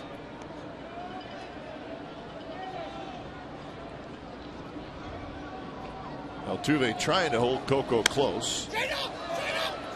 Castro flips the mask. He's going to have just enough room. Side retired. So Paul Clemens doing a nice job out of the bullpen. We're through 4 innings from the Coliseum. 6-1 Athletics.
Ronnie Cedeno. So lighten the lamp in Phoenix. How about that? Light the lamp. I think that's a good solid hockey term. Lighten the lamp.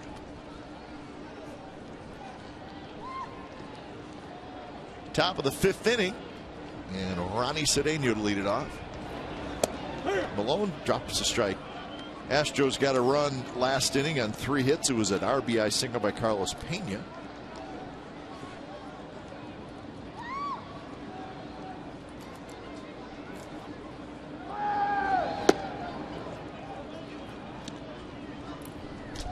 Cedeno had a base hit in the 3rd inning. In fact, his hit was the first hit that Malone allowed.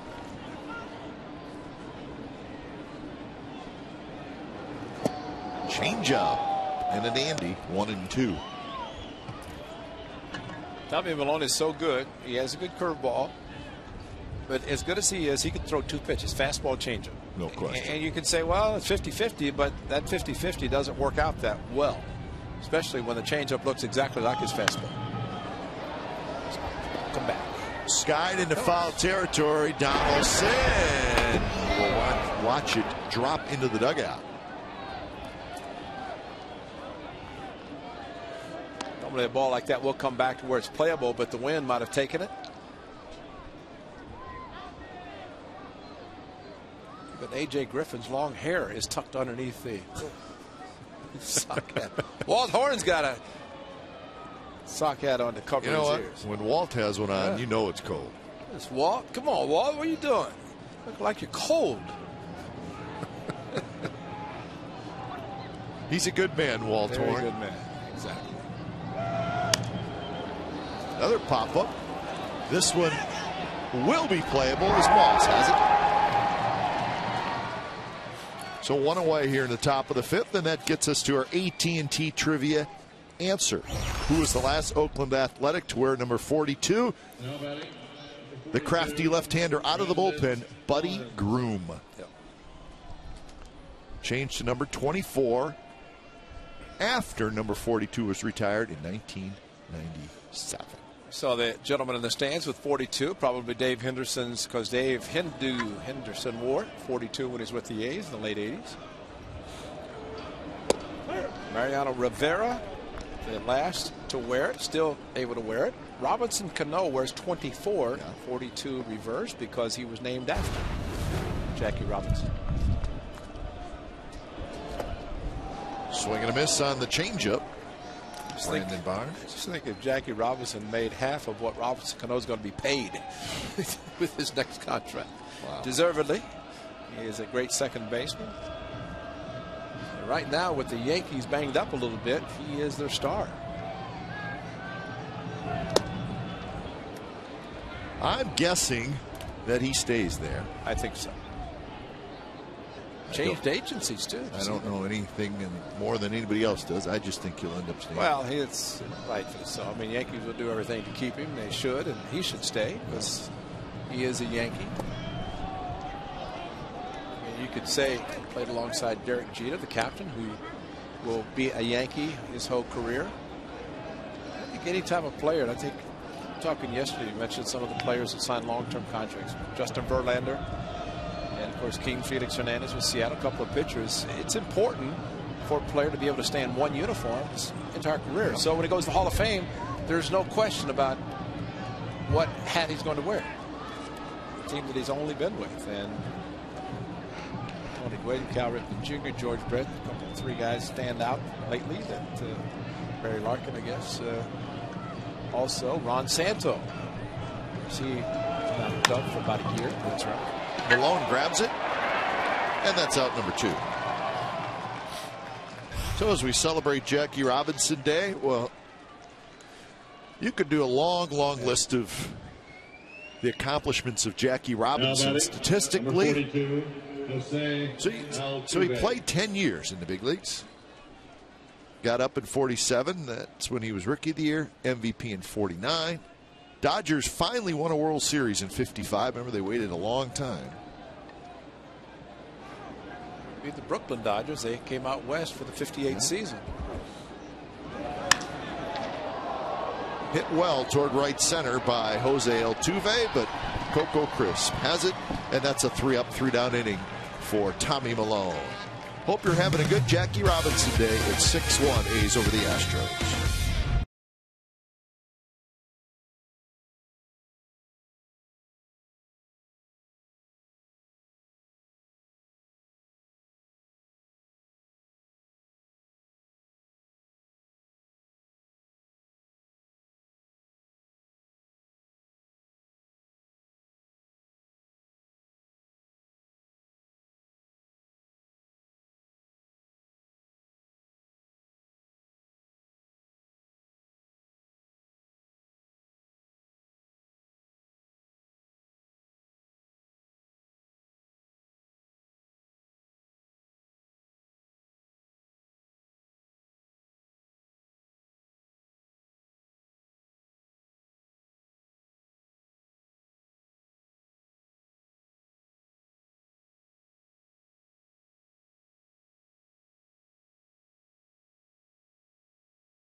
Brought to you by Cache Creek Casino Resort.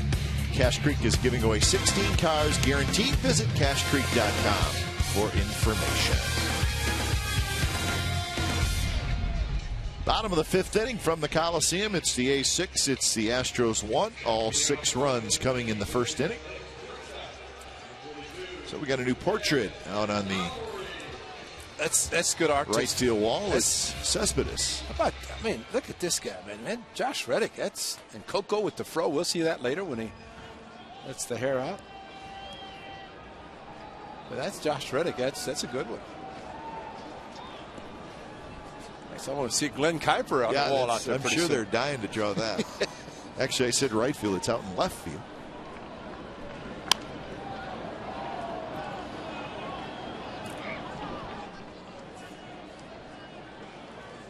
Lowry, Donaldson, and Moss against Paul Clemens. You probably saw him in Houston. Steve Sparks, who's working the radio for the Astros and former pitcher. And nice guy. Very nice guy. Knuckleball pitcher. And I said, when did you stop throwing the knuckleball? He says, I still throw it to my son. That's How about that? Your son trying to teach him to hit, you throwing a knuckleball. But Donnie Moore, who is a chapel leader, it's been 25 years. Donnie Moore does a great job of the home and visiting teams on Sundays at the Coliseum Chapel service. Well, the Steve Sparks will always be remembered for Donnie Moore. As strong as he is, he can take the yellow pages and rip it in half. Steve Sparks went back to the hotel room, grabbed the yellow pages, and tried to rip it in half, and went on the disabled list. So That's don't try it at home. And I just saw him, and I said, "You're the guy." He said, "Yeah, I was." Yeah, that's one you just as soon have everybody forget. Yeah. Lowry strikes out swinging. Mr. Clemens has done a great job for Bo Porter and Doug Roquel.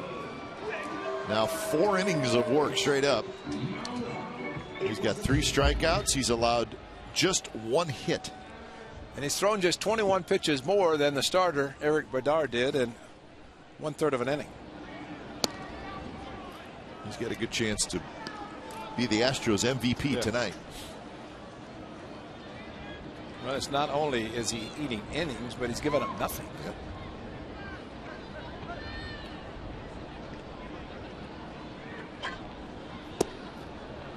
Just a touch low, but a pretty good pitch. 2-0 to Donaldson. Walked and scored in the first, hit a fly ball to center field in the second.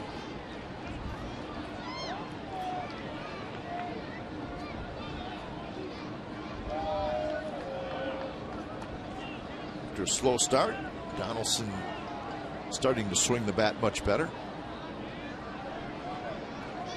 He started 3 for 25. I think the biggest thing for Josh Donaldson is to know that his defense at third base is good enough. It's going to keep him in the lineup, which if he starts slowly swinging the bat, the ability to play solid defense will keep him in the lineup, and the bat will eventually start doing what it's capable of doing.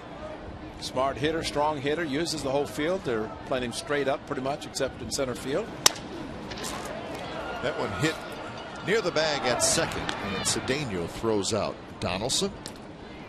2 outs here in the bottom of the 5th inning.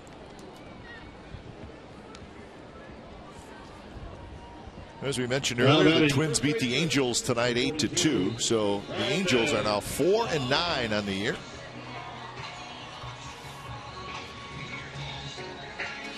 .60 pitches now for Clemens.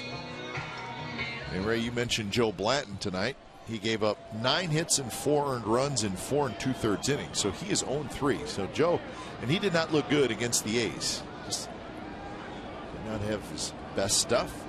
Well, one of the things that scouts were talking about, and we saw it when he was with Oakland, pitched well and did a good job with the innings and all that. But Joe Blanton has a tendency to pitch up in the zone. You want to try to keep down, and he's got a good curveball, good changeup that are down, but when he elevates his pitches, they get hit, as was the case at Anaheim when he faced his former team, especially Brandon Moss. Threw him a changeup, and he hit it in the right field bleachers. Big hit tonight for Brandon Moss as he got a big 2-run single off Eric Bedard. Boy, after Bedard struck out Lowry, if he could have gotten Moss and maybe even as lucky to get it to double play, 1 run would have been all he would have given up. Instead, Moss hit the 2-run single, Fryman the 3-run home run, and here we have it. He's enjoying Mikey's album spread already. Much earlier than he anticipated, yeah. I'm sure.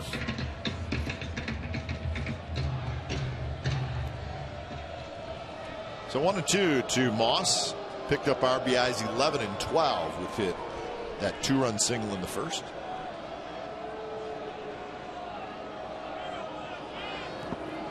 Big overhand curve from Clemens.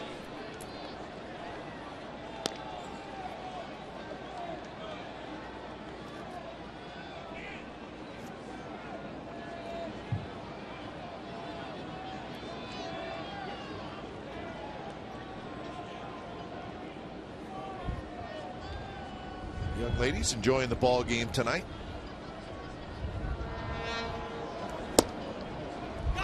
Clemens thought he had strike 3, and now he's going to get a little talking to from Paul Emmel, and he turns his back on Emmel. And Bo Porter coming out, and everybody converged on the mound to try to calm him down.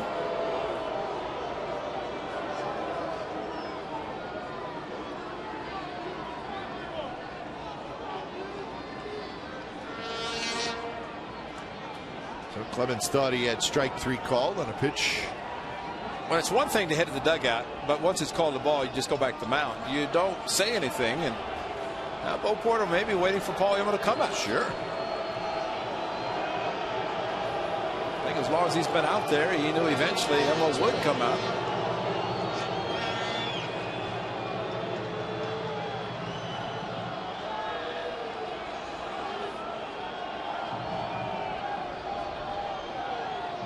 And it could be that the youngster said, hey, my bad. Yeah.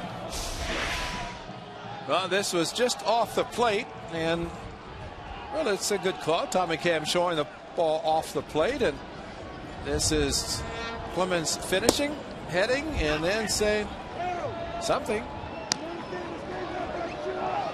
But see, the best thing that Clemens did, he turned his back. And Paul Emmel stepped out in front of home plate, which he shouldn't have done that. Nope. I mean, Clemens knew it, made a mistake, turned his back, went back on the mound, but all that could have been resolved if Mr. Emmel had just stayed behind the plate. Toward left where J.D. Martinez has it. Side retired. 3 up, 3 down inning for Paul Clemens. So we're moving to the 6th inning. 6-1 Athletics.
How about Tommy Milone tonight? Look at this setup. Fastball inside, pulled, but watch it. Pull the string, change up, great pitch, strikeout. Same with Chris Carter, fastball inside, and then the big guy got the change up. So Tommy Milone, basically what he's using, fastball in, change up away, and that is a great way of pitching because those 4 pitches, 2 fastballs, 2 changeups, all came out of the same slot. They all look like fastballs. Only pulled the string twice to get the strikeouts. He has 6 tonight. A lot of first pitch strikes. He's facing Maxwell, Castro, and Carter. Pitch number 72 coming up. It's lined foul into the seats down the left field line.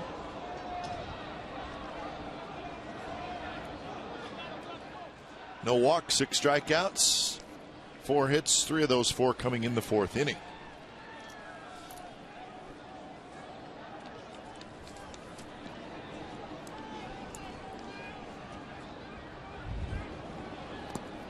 Lays off that changeup. Red Sox beat the Rays today 3-2 at Fenway. Bailey blew the save in the top of the 9th. The Red Sox scored a run in the bottom of the 9th. And Vito Bailey got the win. Did Hanrahan's hurt?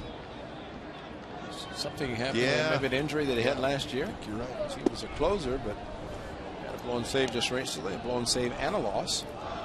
Ryan Dempster pitched extremely well for the Red Sox today, coming over as a free agent to Boston. 7 innings, 10 strikeouts, just 1 earned run. The blown save cost him a victory.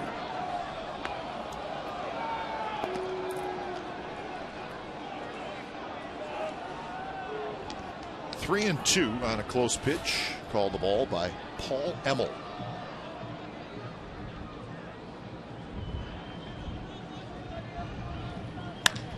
And that one's drilled toward left center field, and nobody's going to get it. Hits right at the base of the wall. And Justin Maxwell has a leadoff double here in the 6th inning. 3-2 fastball from Tommy Milone to Maxwell. If this game had been a little bit closer, it might have been a 3-2 changeup, but that was a fastball center cut, and Maxwell looked for it, got it, and crushed it. But that's the difference of the score, and Tommy Milone just basically saying, here it is, I'm not going to walk you, I'm not going to take a chance, you will not swing at my changeup, and decided to challenge him, and Maxwell won the battle.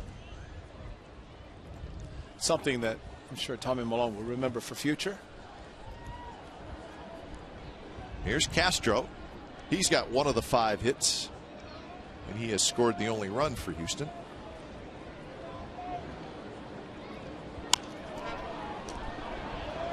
Castro has 1 homer and 3 RBIs, and it was a 3-run homer against the A's. Another first pitch strike for Milone. 19 of 21 first pitch strike thrown. 4th inning just had 4 of 6. Otherwise, he's been perfect with first pitch strikes. There's 2 coming in the 4th inning.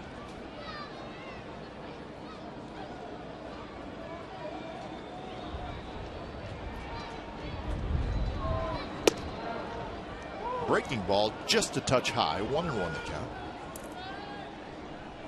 An occasional breaking ball from Tommy Milone, but not a lot.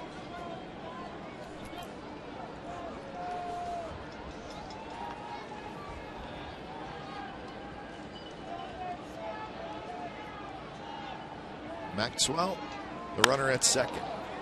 That one's hit to right field. Playable for Young. He's got it. Maxwell takes a step or 2 toward third, but he was not going anywhere. So Castro is retired. He's doing a good job of setting himself up to throw in the event Maxwell decided to take off. He did not, and not surprising, but you always want to see an outfielder set up, and he caught the ball, couple of strides, and Maxwell a little fake towards third. Now batting, And number 42. Derek Norris doing what he needs to do as a catcher. As Tommy Milone ran over behind third base to back up. Throw that did not occur, and so Derek Norris went out to let him catch his breath. Pretty even breakdown for Milone.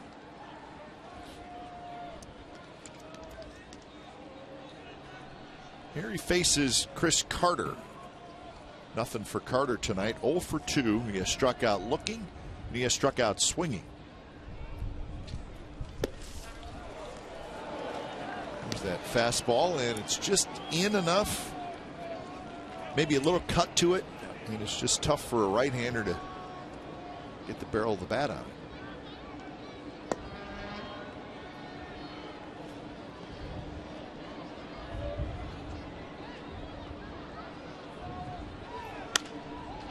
Jammed, and he loops it foul. So now Malone is nicely ahead of Carter, 0-2. Well, Bo Porter said it best, as much as he had to trade Jed Lowry, what they were going to get for Lowry, and this is one of the guys right here. Brad Peacock, the other. Lowry, of course, with the Astros, acquired by the Athletics, and Max Stassi, very good catcher, involved also. So the Astros got 3 very good players for Jed Lowry, who has been outstanding for the A's. Broken bat toward Perino, who is playing behind second base. Out is recorded, and Maxwell goes to third. And there was a broken bat that needed to be avoided. Now batting, number 42, J.D. Martinez. In the kitchen, maybe even the refrigerator, someplace in there, because that bat was sawed off big time. Chris Carter, we're just wondering, Tommy Malone doesn't throw 100 miles an hour, but he can spot his fastball and he can change up on his fastballs, and he's got him all over the place with a couple of strikeouts and a broken bat. Here's J.D. Martinez. Good pitch there. Martinez a ground out in the second. Then he had a bloop single in the fourth, and that kept that fourth inning going. And it helped the Astros get their first run.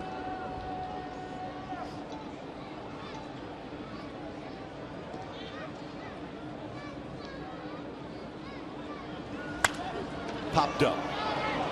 Moss drifting, still drifting, and he caught it. As Perino went to the ground, Moss just reached out and grabbed it. Side retired. So Maxwell is stranded at third. Bottom of the sixth coming up.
Brought to you by Chevron, care for your car.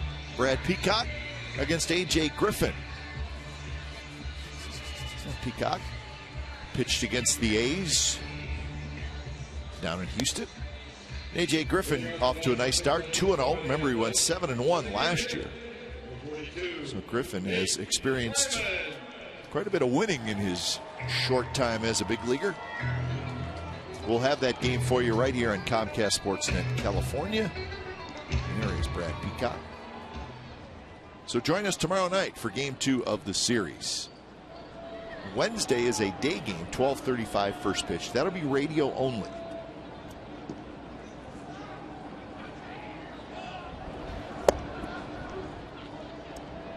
Comcast Sportsnet Plus tomorrow night. So keep that in mind.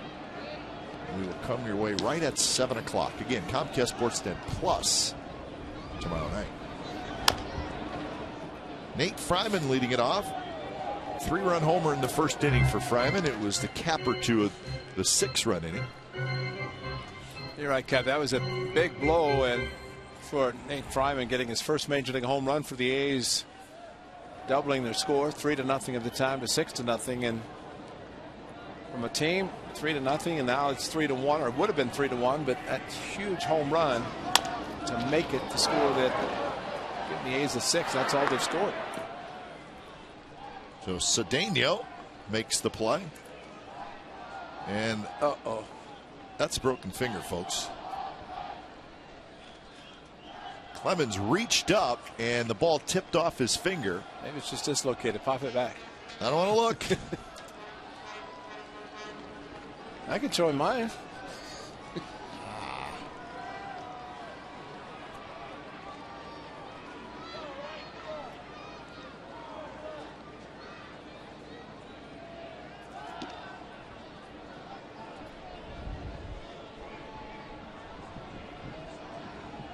Might have just dislocated it. Well, if he stays in there, he's a gamer. He's not going anywhere.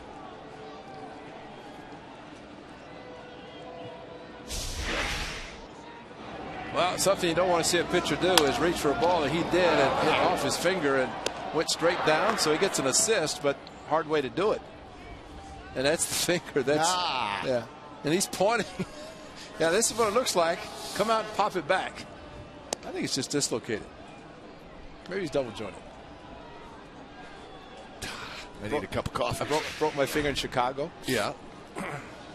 Which one? That one that points in the opposite direction? But that was the second year that I broke it. I'd broken it in AAA, broke it in Chicago. And it kind of locked on me in the middle joint. Yeah. And I couldn't straighten it. So what the trainer said? I got an idea. Oh, you're great. Bend it. And I did. And he taped the knuckle so it wouldn't. He said, you don't have to worry about it straightening. And the thing was broken. He just put tape around it. And I stayed in the game. That would not happen now, I don't think. Now batting. See, my partner's got a finger there. When he points at me, he's actually pointing back at himself. That's what? He went that way. I love it. He went straight. No, he went that. So Ray cannot point at somebody with a straight face. Or a straight finger for that. Craig Nettles is playing third to Cleveland. I put up 2 outs. They go 1.5. What's 1.5 outs? Oh man. One foul tip too many. Huh? Well, 3 years in a row.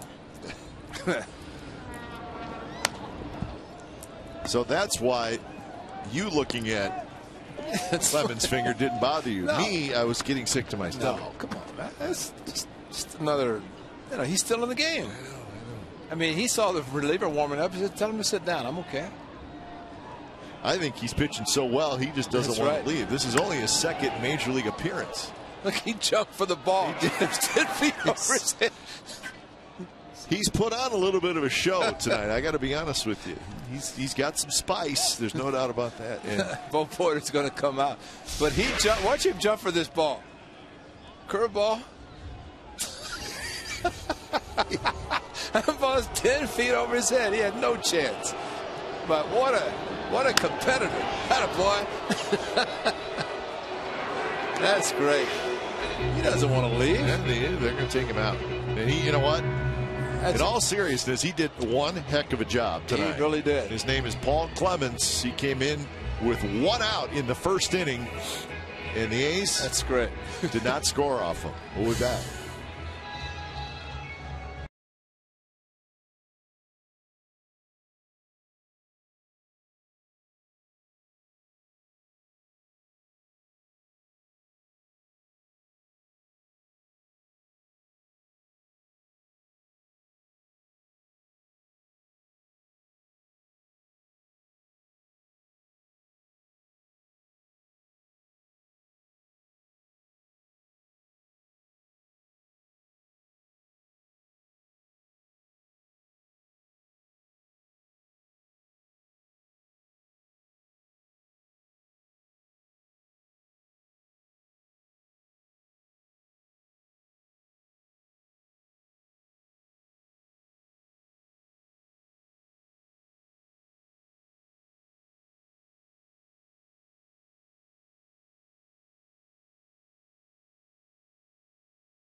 authority of the Oakland Athletics and may not be reproduced or retransmitted in any form, and the accounts and descriptions of this game may not be disseminated without the express written consent of Athletics Investment Group, LLC.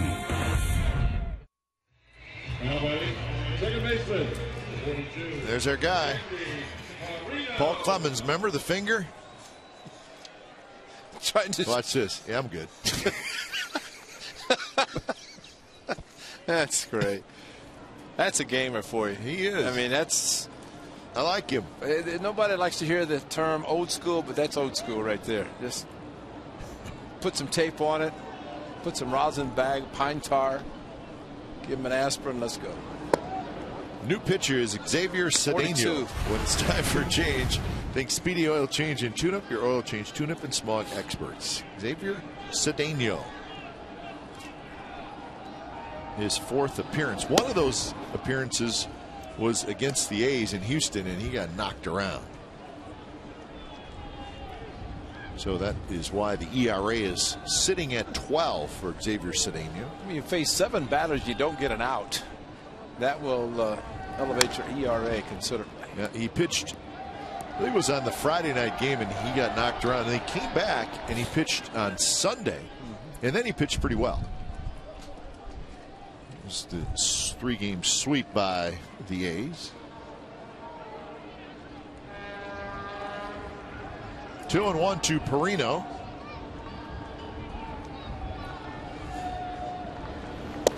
Perino's first at bat from the right side. He walked in the first, fouled out in the 4th.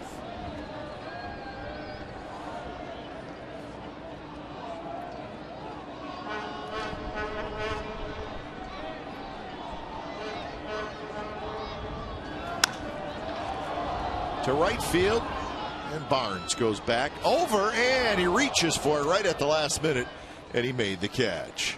3 up, 3 down inning, and we are moving to the 7th. Pena's going to lead it off, 6-1 A's.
Chevrolet. It's Sunday, April the 28th. The event features a pregame festival, an on-field parade, and 7,500 kids will receive A's wristbands. For more information or for discounts on groups of 25 or more, call 510-638-GO-A's or go to oaklandathletics.com/Little League.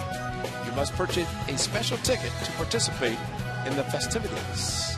And I'm sure there will be a whole bunch of participants of the festivities, even if they do have to purchase a special ticket. That's right. Hey, how about this? We're at the Coliseum in Oakland and not at County Stadium or Miller Park in Milwaukee, and they're doing the chicken dance. I know. I know. I don't know that I've heard that here before. I haven't either. That's why I thought it was you would enjoy the cheesehead version of chicken dance in Oakland. We'll be there. June 2, 3, and 4. If I remember correctly. I know what the do you dates. remember? I know when we're leaving. You didn't even look at your notes, and you knew what was happening. Excited. Nice booth, I'm told, at Miller Park, so we'll be all set. We would never know. We'd have to talk to the Hall of Fame broadcaster Bob Uecker to find that out. He would know. Get up, get up, get out of here. It's a great call by Bob Uecker on a home run hit by Brewer.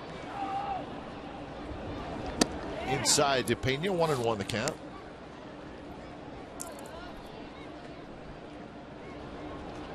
Good start so far for Malone as he's pitched into the 7th inning.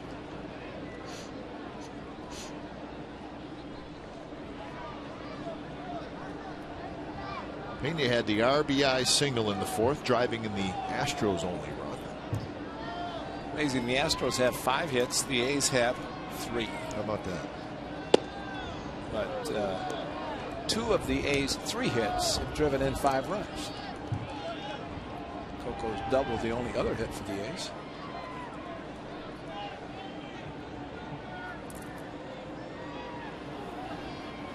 Pena will be followed by Matt Dominguez and then Ronnie Cedeno here in the 7th. Pena, bunt attempt. Malone picks it up. His throw is wide and goes past Boss, and Pena's going to be aboard. And it's going to be a base hit. A little bit of a sneak attack by Carlos Pena. You just don't think he's going to bunt. And then on top of that, Ray, you have the shift that's on for Pena. But he was just trying to push the ball over towards third base. Tommy Malone did a great job getting to the ball. And a good throw. He's going to get Pena. But Tommy threw it in the ground, and Brandon Moss could not come up with a short hop. But Perino, what a heads-up play by the second baseman of the Athletics. And he was down in right field by the bullpen, backing up. Otherwise, Carlos Pena probably ends up at third base. There's Perino on the back of your screen, hustling over behind the first baseman. See where Carlos Pena was running? So if Tommy Malone had hit him, he'd have been out. But the ball on the ground. So it goes as a hit. That's hit number 6 for Houston.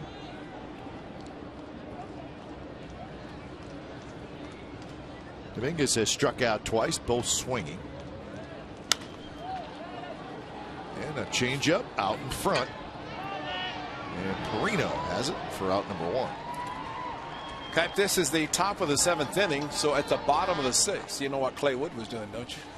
Changing bases. Right. And your question yesterday was, how much do bases cost? Now batting. About $375 for a set. Is that what it is? Yeah. Okay. But they're given to Major League Baseball. Sure. Because, well, they have the Jackie Robinson logo, but Clay Wood knows that uses the MLB logo. There is Clay Wood, the head groundskeeper for the A's. But Jackie Robinson Day, those are special bases. But he said with the MLB logo. And he said there's a company that manufactures them. You would not think that of Major League Bases it would be great demand, but I think it said it's called Shup Manufacturing. Huh. But he said about $375. They don't pay for them. No. And somebody steals one, they'll give it to him, let him sign it. Steal a lot of bases like Ricky. Ricky got a whole bunch of bases. Yeah. Well, Ricky he deserved that. But Clay was very quick to say that, you know, they just cleaned the bases. There's Ricky and retired number. They didn't paint them, but when I asked him how much they cost, he hesitated, which led me to believe that he didn't have to pay for them or budget them in. He would know. That's true. That's right. So he had to think about it for a moment. Lowry in the hole, throws to second to get the out there. So Cedeno reaches on a fielder's choice. Pena is gone, and that's out number 2.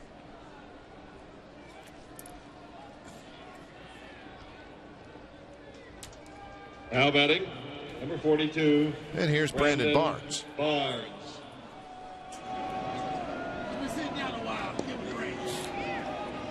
Sean Doolittle starts to loosen up. Well, normally a game like this, and wouldn't even be thinking about pitch count, but Tommy Malone getting ready to make his 94th pitch. But you talk about efficiency. I mean, every hitter except 2 in the 4th, he started the first pitch strike. Except that one. You knew that was going to happen. Of course. It's our fault. Yeah, right. He just couldn't throw a strike when he needed to. Fly to right. Bouncer back to the pitcher for Barnes.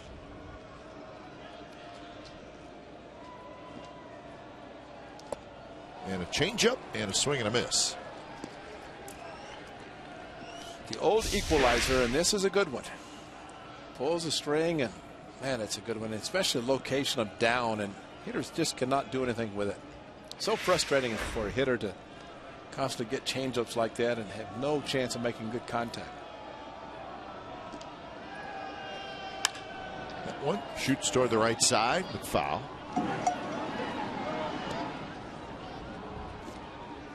If somebody who's not a pitcher just picked up a baseball and threw it like a pitcher holds a changeup, it would be very difficult to throw it or to control it.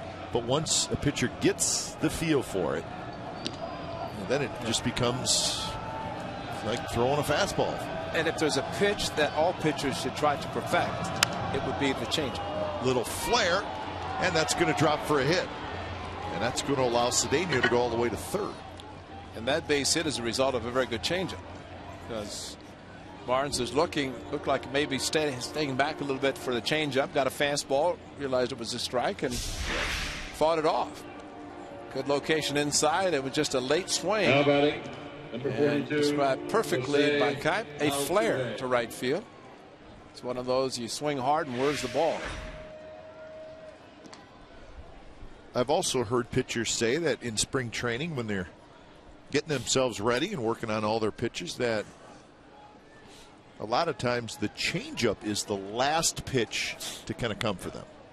Because it's a field pitch. A field pitch. Right. Fastball, you can just rear back and throw hard. Curveball really can throw hard. Slider, cutter, but a changeup, it takes. I think one of the most important things is to have the same delivery. You don't want to change your delivery. Some guys try to slow up or speed up with the delivery to try to fool a hitter. Bottom line, everything should be the same. Every delivery should be the same.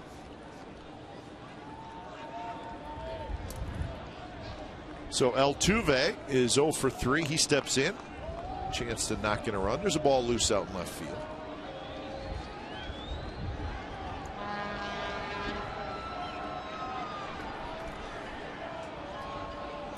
Ryan Cook can do it all, man.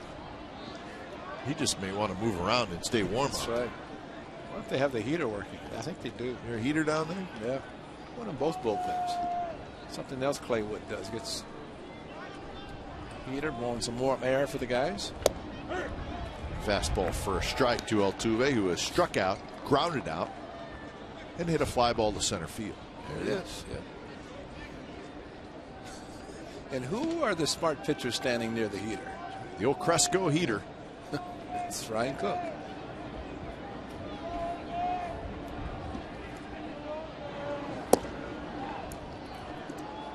Now, if you stand too close to that thing, get a little toasty. Now, Bert Blyleman would have loved it. He was the prankster, and he'd give hot foots. Well, you can give a lot of big hot foot with that heater. There's the Astros. They got it Not a bad idea. Yeah, going in underneath the bench and warming up everybody and everything. Base hit Altuve, and that's going to get an Astros run home. So it's 6-2. Another 2-out RBI hit, and Bob Melvin. That's it, man. We said we would not see a smile on the skipper's face until the 27th out, and it's one of the reasons. And Astros, with the A's not able to add on to their 6 runs, Astros are trying to make a game out of it. So Tommy Milone goes 6 2/3 innings tonight. He was very good. He gets a nice ovation from the crowd. So Doolittle coming in. He's going to face Maxwell. We'll be back.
California is brought to you by Xfinity, home of the most live sports.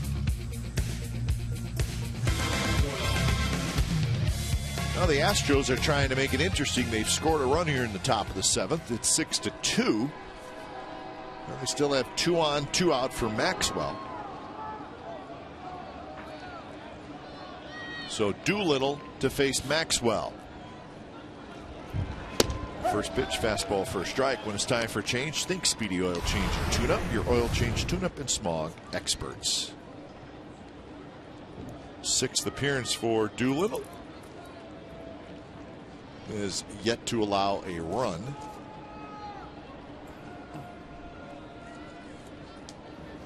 Swing and a miss. There's the good Doolittle fastball with late life.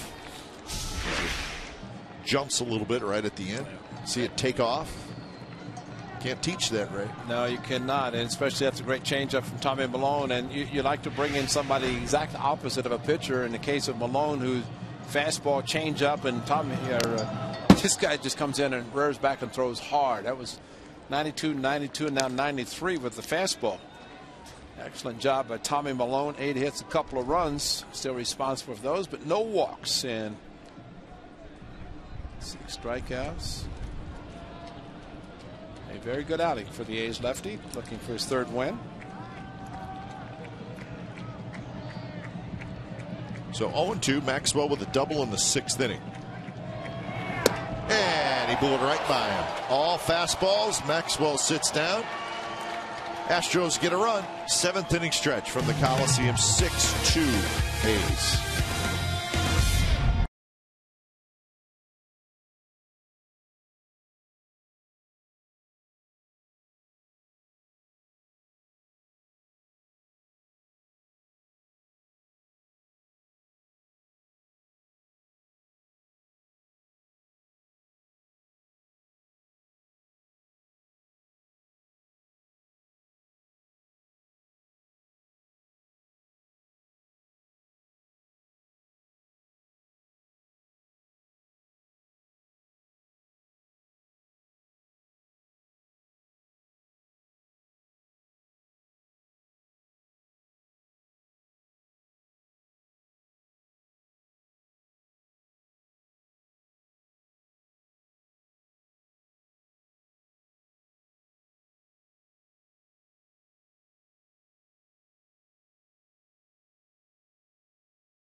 Marathon across the NBC family of networks at 10:30. Turn over to Comcast Sportsnet Bay Area for Sportsnet Central with Dave Feldman and Ahmed Fareed. Then at 11 p.m. watch NBC Bay Area News with Raj Mathai and Jessica Aguirre. 6-2 the A's lead. It is the bottom of the 7th inning. The A's scored 6 in the 1st inning. And the Astros with 1 in the 4th and 1 in the top of the 7th. So he's trying to start a new winning streak after putting together the 9-game win streak, but then losing to the Tigers on Saturday and on Sunday.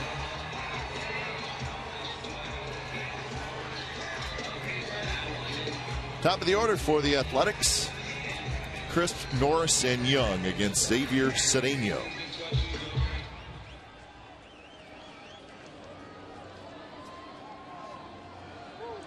Crisp with a walk, a fly out, and a double.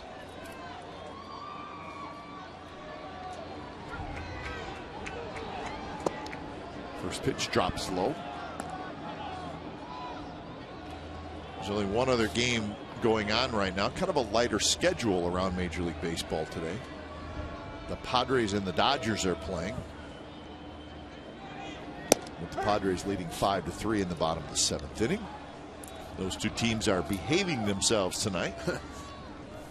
Since the culprit serving his suspension, right? Yeah. Well, they said because Jackie Robinson, of course, signed with the Dodgers. They moved to Los Angeles, and his number was retired 1972. It took a little while, 25 years after he broke the color barrier. I guess things going on between the owner and Jackie Robinson, but a lot of festivities tonight. From what I understand, teams that did not play today would be allowed to wear 42 tomorrow. I believe so, yeah. As they resume play, and to honor Jackie Robinson, either on the day itself, the 15th today, or tomorrow, the next day. All started with Ken Griffey Jr. As Griff wanted to wear number 42 in honor of Jackie Robinson. So it wasn't it. You if you wanted to, you could. Right. And Griffey asked the commissioner, Bud Selig, if he could wear number 42. And it kind of started, snowballed from there to the point that they decided to retire the number permanently, with the exception of the players still wearing it. And then, of course, Mariano Rivera. Mo Vaughn wore 42. Dave Henderson, as I mentioned, and Buddy Groom. A lot of guys would wear number 42. It's really a pretty cool thing if Absolutely. you think about that. Everybody wears that number one day. And there are some, and maybe many, who say that the late Roberto Clemente's number 21 should also be honored like Jackie Robinson's number 42 for what he did to the Latin America players. Dominguez guns it across. Coco hustling down the line. I wish I would have seen him play. Yeah. Because the highlights are sure fun to watch.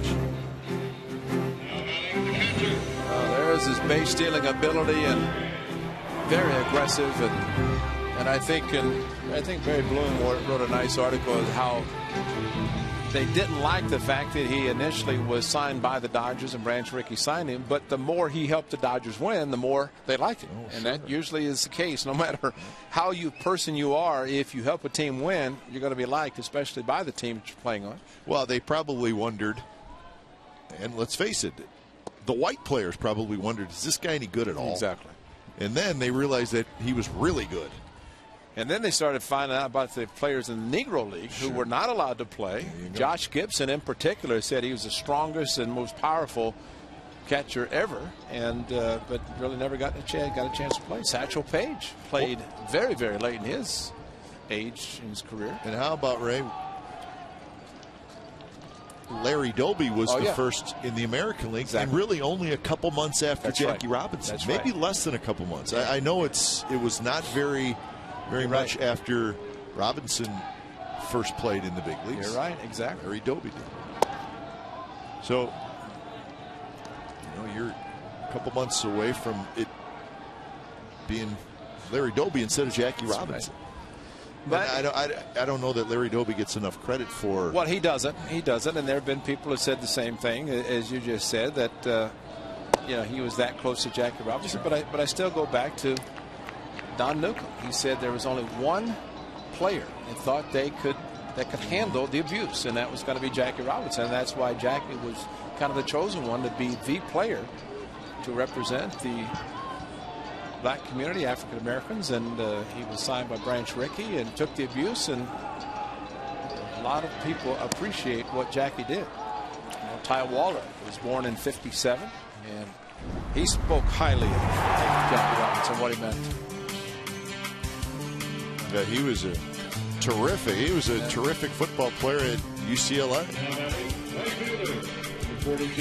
Rachel Robinson, who is in Los Angeles tonight, as they had the big ceremonies with Magic Johnson, now the owner.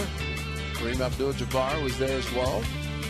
Maury Wills, Don Newcomb, guys who are working for the Dodgers. And it's too bad. He passed away very young.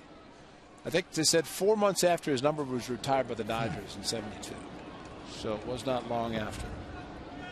And a very young man, too.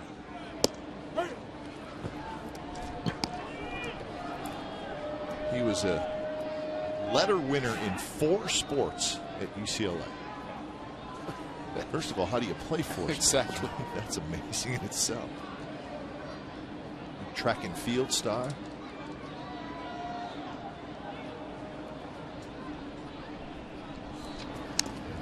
Young rolls it back to the screen. So Norris with the 1-out walk here in the bottom of the 7th inning. That's the 7th walk the A's have received tonight.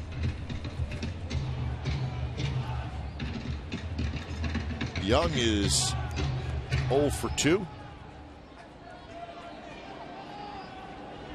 Norris has received 2 of those walks.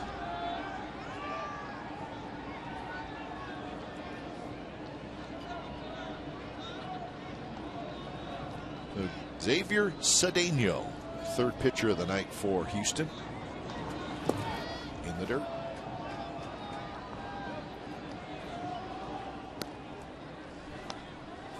So I would imagine Josh Reddick will be back in the lineup tomorrow night. Trying to get his bat going.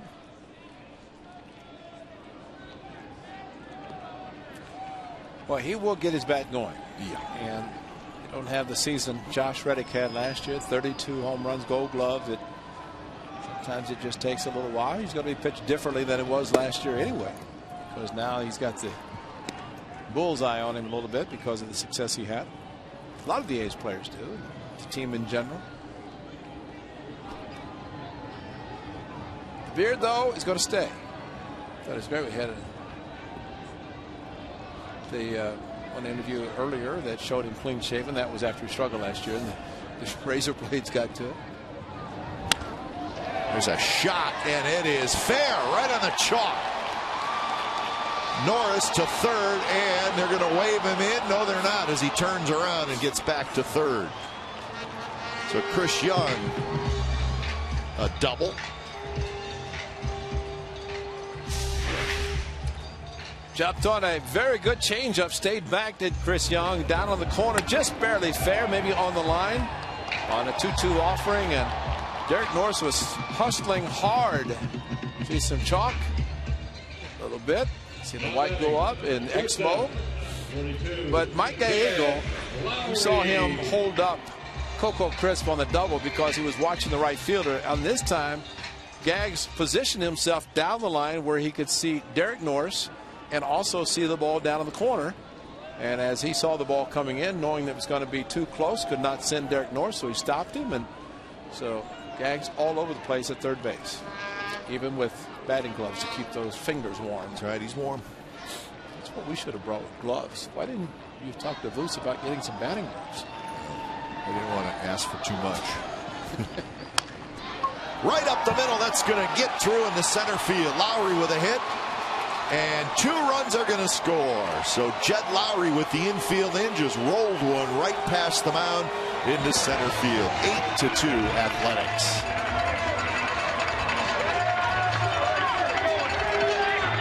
I think Lowry said, I'm not going to strike out this time.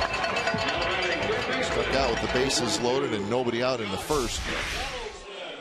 Well, just a good job of hitting and breaking ball a little bit towards the end of the bat, and the pitcher Cedeno with the ball just to his right, could not handle it with the infield in. That's a great way to hit, because with the infielders in, just hit the ball hard on the ground, take a chance of it getting through, which it did. And Mike Gallego always aggressively sending Chris Young, who read it perfectly with the ball in center. So Lowry gets RBIs 9 and 10. So it took a little while, but the A's scored 6 in the first, and another walk starts this inning with 1 out, and Derek Norris, good at bat, he comes around to score. 7 walks, 5 have scored tonight.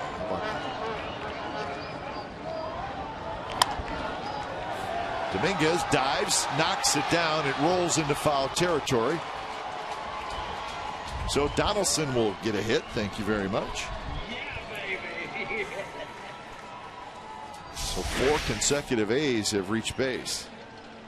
Well, they're hitting changeups, curveballs, and fastballs, the 3 pitches that Cedeno would use to try to get hitters out, which he did, retiring the first 2 he faced.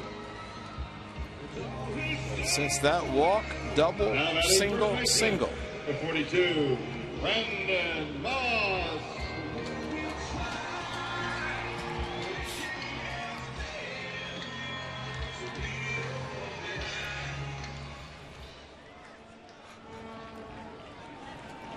Moss with a 2-run single in the first inning.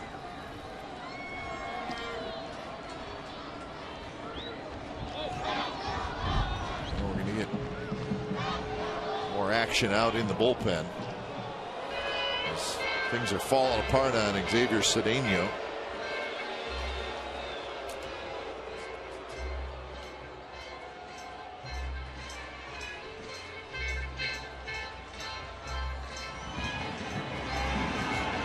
Hector Embris starts to throw.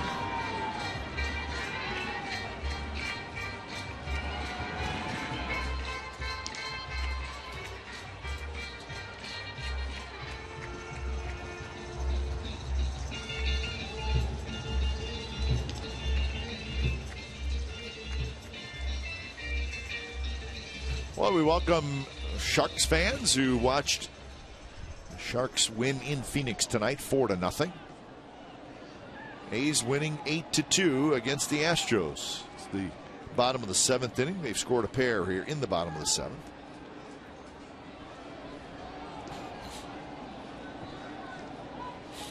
So here's Moss.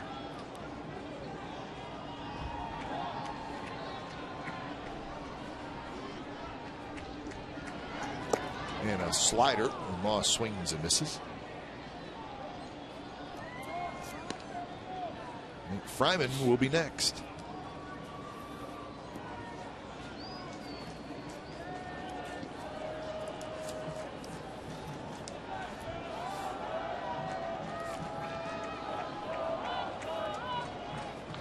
Walk, double, single, single so far after Chris led off the inning with a ground out, and now Brandon Moss behind in the count 0-2.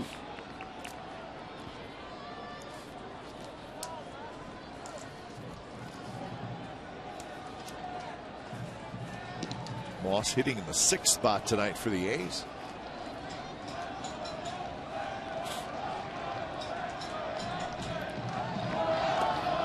Another slider. This time he lays off.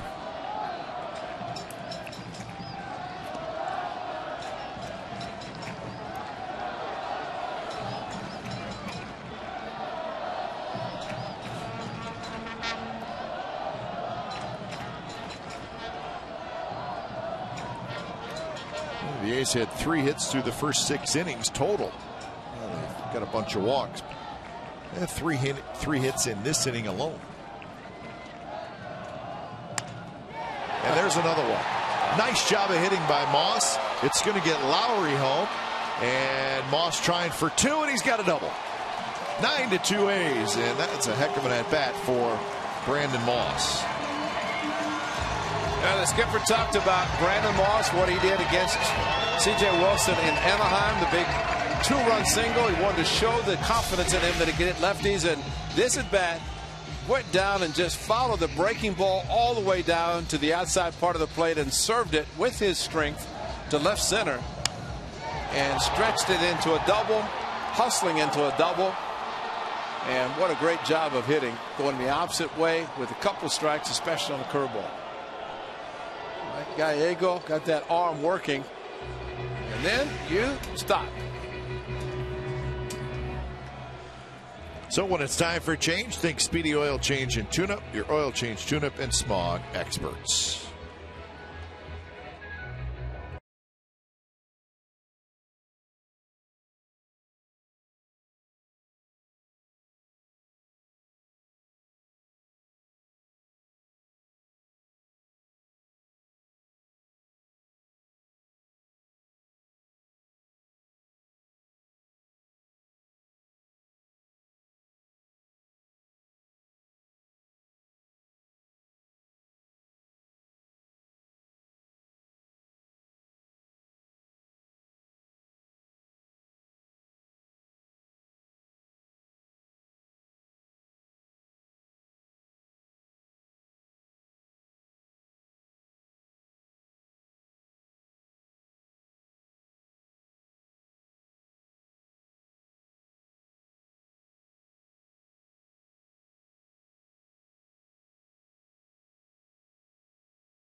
runs here in the bottom of the 7th inning. And Moss, a 3 RBI night. So the 4th pitcher of the night for the Astros, it's Hector Ambrose. He's going to face Nate Fryman.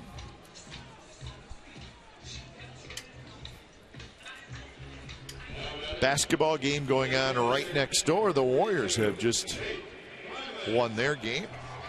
Good, and get out of the parking lot.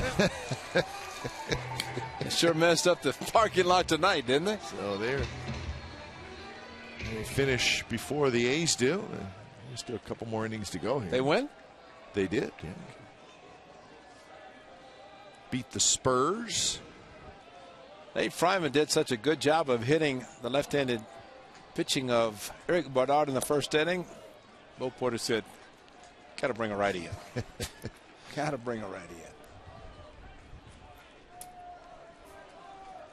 3-run homer by Fryman, well into the seats in left field in that first inning.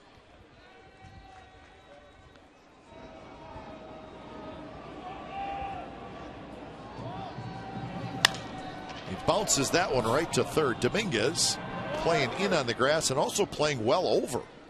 He was way off the line. And it turned out to be good positioning. So Fryman cannot get Donaldson home from third, and now there are 2 outs. Number 42, Michael Taylor. So Michael Taylor will hit.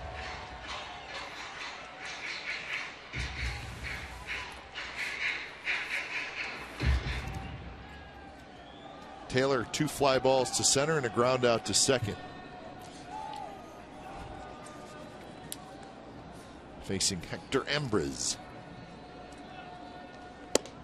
First pitch, fastball right there for a strike. That's the one to just load up and say, he's going to throw me a fastball and I'm going to crush. Swing as hard as you can. And that would have been a great one to swing at.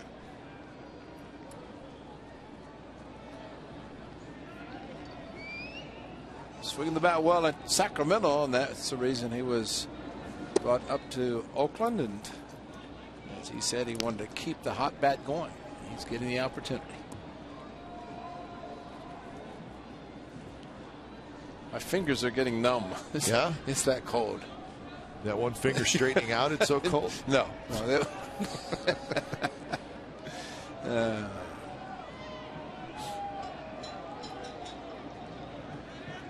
1-1 to Michael Taylor. Breaking ball. Taylor lays off. Best story of the night for the Astros was Paul Clemens, who came in out of the bullpen as the long man in the very first inning. And Clemens went 5 1/3. Gave up 1 hit, no runs, and struck out 3, and he threw 72 pitches. And maybe a dislocated pinky finger on top of it, showing it to everybody. He was very good. 2-2 now to Taylor. Friend Jerry Hemming, who does my scorebook, saw my finger that we showed and yes, sent me a note, and he felt like you did. Queasy. Slightly sick to my stomach. I'm used to it now. Jerry just keep making great scorebooks. I mean, that's all. It's very good. Don't worry about fingers. Taylor, big chopper. Dominguez ranging far to his left has it. Side retired. A's get 3 runs on 4 hits and a walk. So we're on to the 8th. The A's comfortably in the lead, 9-2.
Be sure to log on to csncalifornia.com and stay up to date on everything athletics with insider Casey Pratt. That is not Casey dancing right there, although that's the way he dances. Follow Casey on Twitter at Casey Pratt CSN.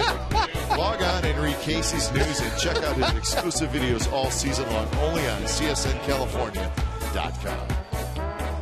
That guy was dancing, hoping to get on Diamond Vision. Casey dances like that and gets on Comcast Sportsnet California all the time.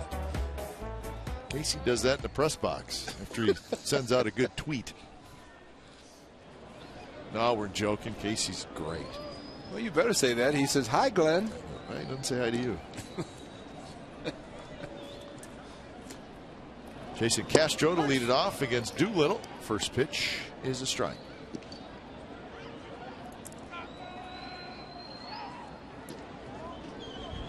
Base hit for Castro and a run scored in the fourth inning. He is also grounded out and hit a fly ball to right field.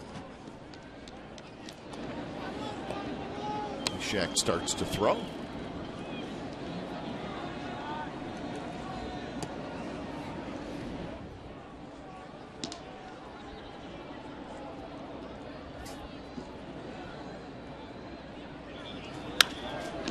High fly ball.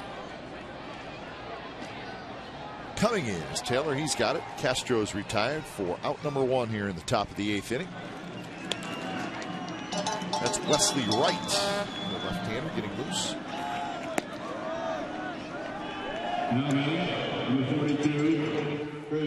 So we'll see if Wesley Wright comes in to pitch to bottom of the eighth inning. Top of the eighth belongs to Doolittle as he faces Chris Carter.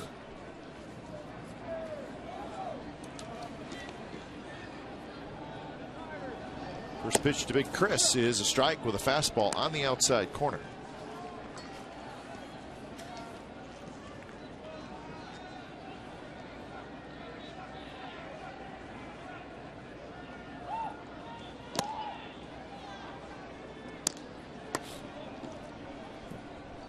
We talked about Doolittle having late life to his fastball.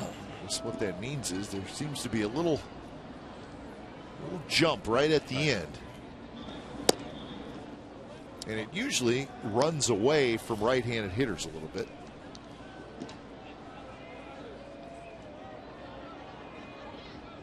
It's a huge advantage to have if you're a pitcher.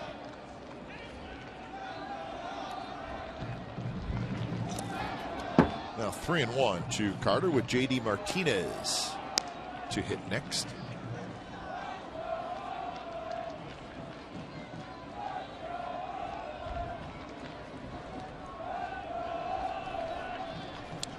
And I talk about Doolittle. He hides the ball well, and that's in addition to the late movement that he gets. The fact that hitters know he throws hard, 92, 95. That one was a 93 mile-an-hour fastball. And it's relatively straight. You'd think it'd be easy to hit, but it comes out of his hand. He hides it well, and I don't think hitters see it. And all of a sudden, it's on him there.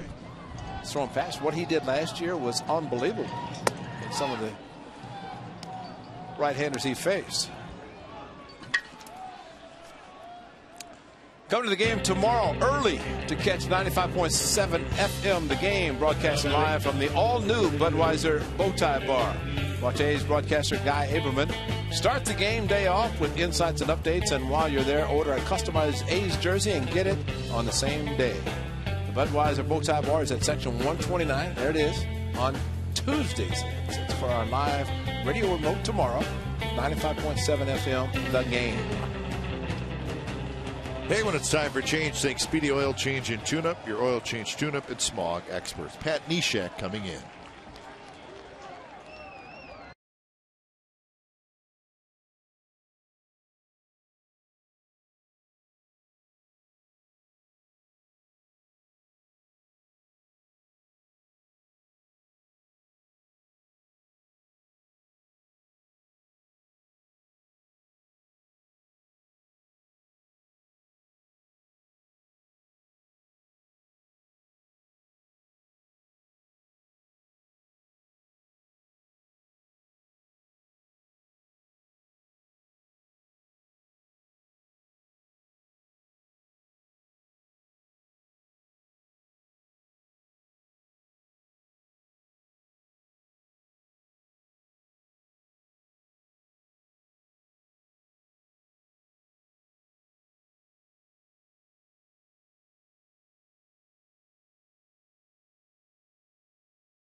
Neshek comes on. So Doolittle goes 2/3 of an inning. There's a strikeout, has a walk. And now Neshek faces J.D. Martinez, and that one missed. Somewhat. It was like a perfect slider right in the heart of the plate, and Paul Emmel called it a ball. And if it had swung at it, might have hit it to Oakland, the freeway. Who knows? So 1-1 to Martinez, who's 1 for 3. Had a bloop single in the 4th inning. He's also grounded out and fouled out.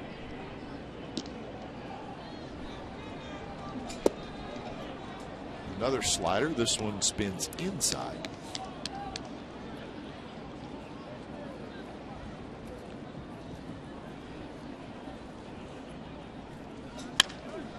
That one hit well down the left field line. Foul. So that time Martinez got out in front of that slider.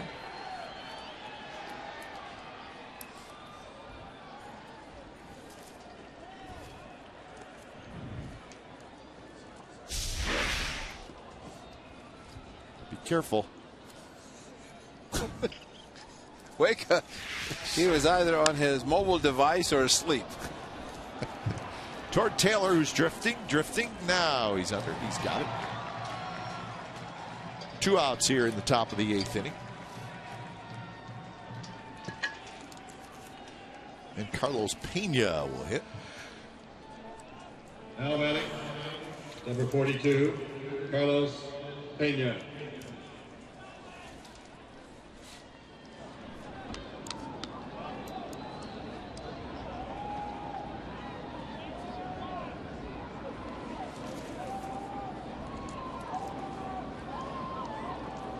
Pena has a couple of hits, one of them a bunt single, the other an RBI single.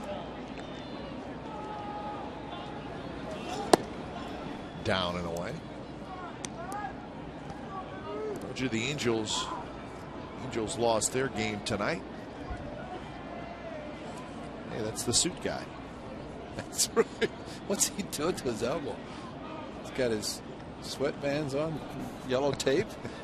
Maybe he picked up the tape from the caution. You know, that tape that they the caution tape.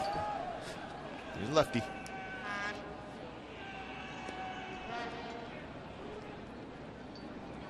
So 1-1 the count to Carlos Pena. You have to watch him. He's rubbing his left elbow with his glove. Or maybe he's shining his glove. That's it. Into the shift. Perino, about 20 yards out of the right field, makes the play. Pena's retired, and so are the Astros in the top of the 8th.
Toyota dealers, all kinds of action for the A's in the very first inning, you saw Moss with the 2-run single, and then Nate Fryman a 3-run homer. That was his first major league home run.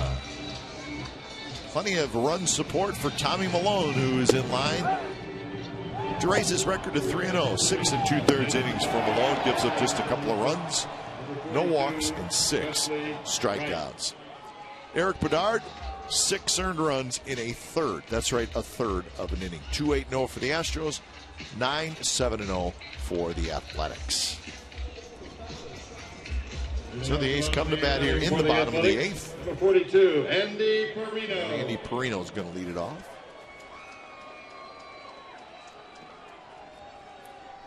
Perino, Crisp, and Norris.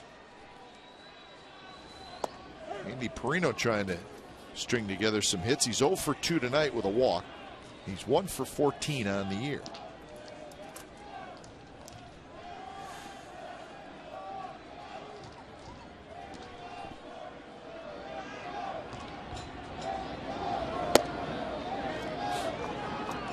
So the Angels lost tonight. Grant Balfour starts to throw. The Rangers had the day off. The Rangers are in Chicago. They're going to take on the Cubs Tuesday, Wednesday, Thursday. So Cedeno has it behind second base.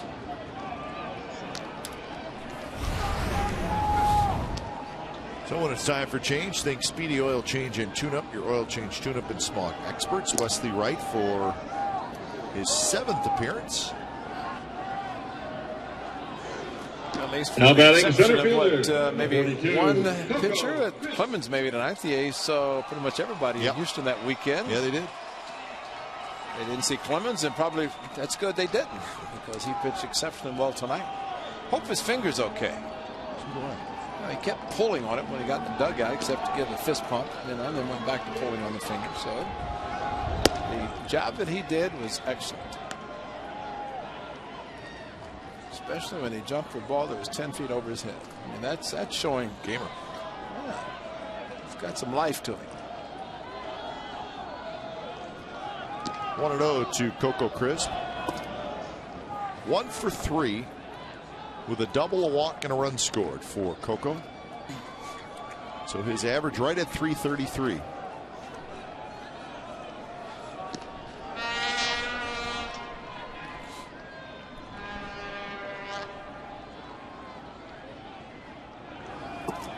A little bit low.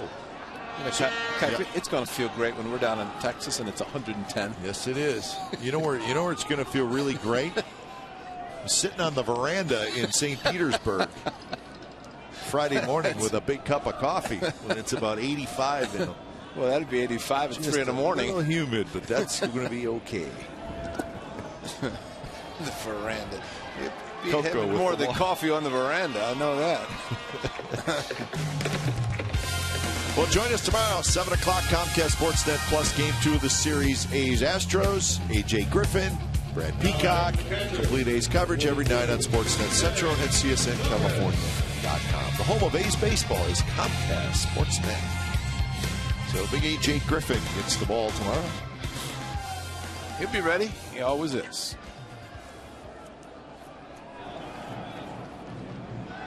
That's Brad Peacock. He will oppose Griffin. This pitch to Derek Norris down around the knees for a strike.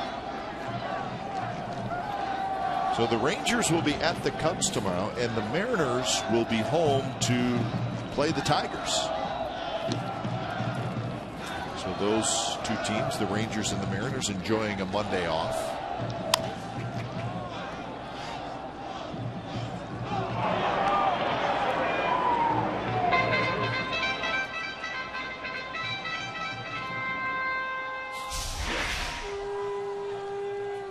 Play the carom. Get down. Little bumper pool.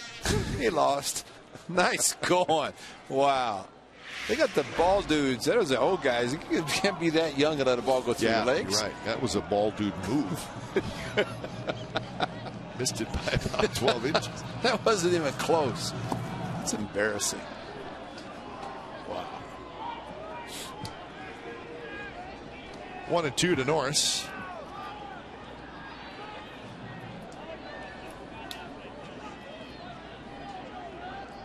Still playing at Dodger Stadium. The Padres 5, the Dodgers 3. Top of the 9th inning.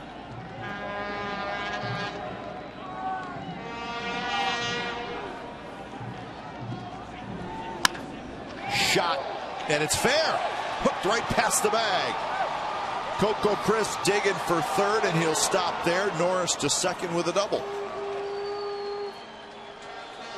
That's great umpiring, because as hard as the ball was hit, for Gary Darling, some great eyes to be able to see a ball that hard and find the bag, just a portion of the bag, hanging curveball, and Derek Norris all over it.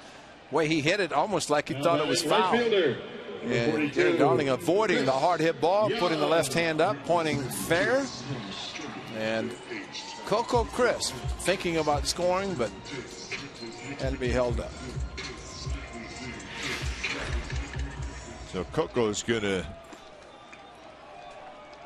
take the rest of the night off. And a good night for Coco. He was on base 3 times.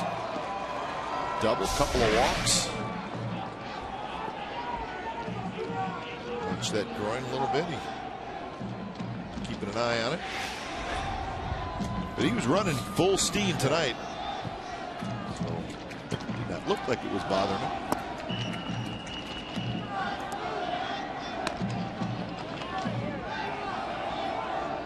So Chris Young has an RBI opportunity. Second and third, one out. Seth Smith, who is running for Coco. Good night to pinch run. Attention please, ladies and gentlemen. Seth Smith running for Coco. The speedy Seth Smith running for Coco. I think Coco's okay. I think he was down telling the skipper that he's okay, but more precautionary. Coco running as much as he did tonight, that's just playing the outfield's enough to get you running in, but on the base is as much as he was tonight. So want to keep him healthy. I've seen him back in the lineup tonight, and he has helped the A's take this lead. Change up, swing and a miss by Young. Young walked and scored in the first, hit a fly ball to center in the second, fouled out in the fourth, doubled and scored in the seventh. So he scored a couple of runs.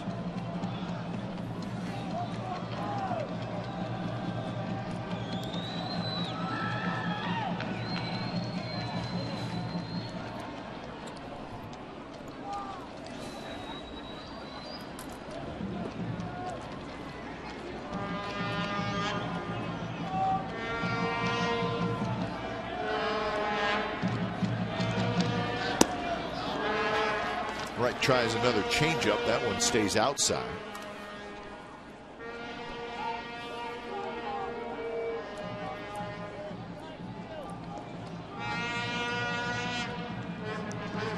The bullpen, I think, will be an issue for the Astros all year long. There's not a whole lot of consistency out there. Oh, good pitch there at the knees, and Young called out. But it's frustrating when it's a lopsided game and you got RBIs out there. Maybe a little bit low. Well, that's a difference, and you get disciplined and you just hope that the umpire is going to be as good at calling a pitch that you took that you thought was a ball. And that's that fine line. Probably in hindsight, close enough to swing. Don't want to take a chance of taking the bat out of your hand, but I'm probably making the call. Strike to Jed Lowry. Lowry picked up a couple of RBIs in the seventh. Runners at second and third. Slapped a single into center field.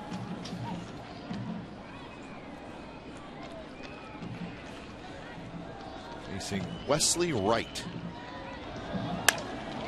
And that's a base hit off the glove of Pena. 1 run scores. 2 runs are going to score. And Lowry has a 4 RBI night. Ball was hit very hard off the glove of Carlos Pena. And it's now 11-2. Well, as the old saying goes, as Chris Young going back to the dugout, passing Jed Lowry, pick me up, and that's what he does. Change up, outside part of the plate. Pena way off the line, still could not get to it, even with his great glove. As he made the diving effort to his right. So the skipper likes the add-on 3 last inning, 2 so far in this inning, and especially coming with 2 outs. So that'll bring up Donaldson. So Lowry now with 12 RBIs on the year thanks to his 4 RBIs tonight.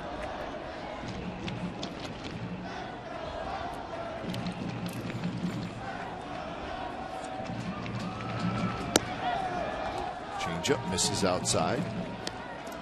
2-0.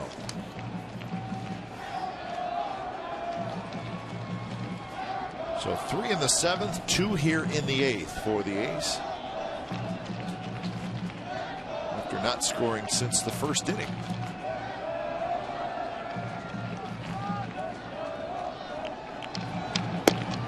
Missed again with a changeup. 3-0.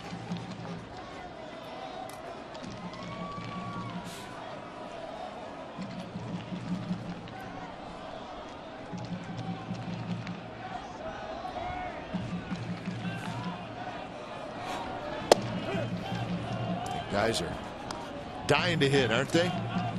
You know you got a pitching staff that's really struggling. If your hands are warm.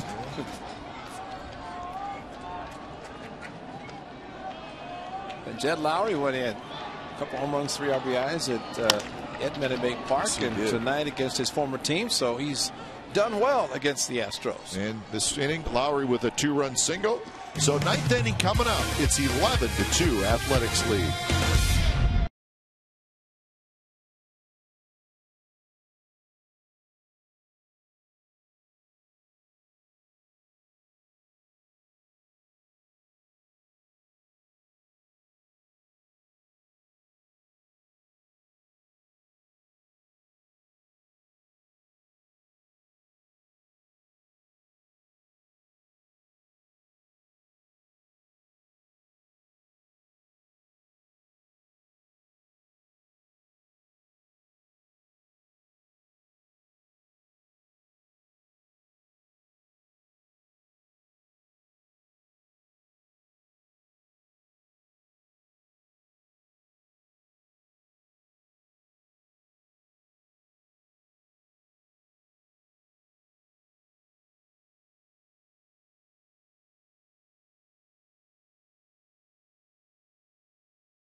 Well, that can mean only one thing. Grant Balfour is coming to the game. Could mean something else, too. But we'll say since Grant Balfour is coming in, I think those people just want to get warm. That's not a bad idea. So Balfour comes in for his 5th appearance. He's got 1 save. Right now, he needs some work. This will be to get some work in. Yes, indeed. Seth Smith stays in the game after pinch running, so he's in left field. Chris Young goes to center field. And then Michael Taylor slides to right. So Smith in left, Young in center, Taylor in right for the 9th inning.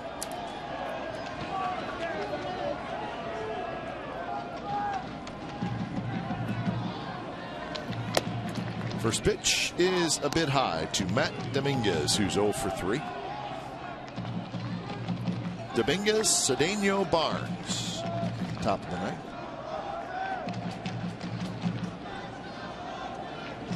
The A's came in leading the major leagues in runs scored with 74 runs through the first 13 games, and they got an 11 spot going tonight. So they will continue to lead the major leagues in runs scored.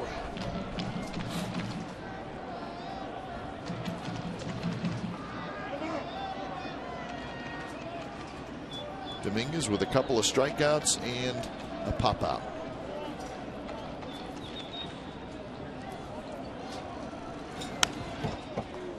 Fastball out over the plate, fouled straight back. A's post game live coming up after. See if we can chat with a hero. Maybe Nate Fryman. What do you think? First major league home run? Unless he says no. I think he'll say yes. Let's hope so. We're assuming he's still on the bench, which is cold. Maybe. No, he's there. He's enjoying every bit. Even Dr. Doolittle's down there holding court. Pat Neshek, relievers, come in the game, stay on the bench to support their teammates. It's always good to see. High slider, and Dominguez chased it, fouled it straight back.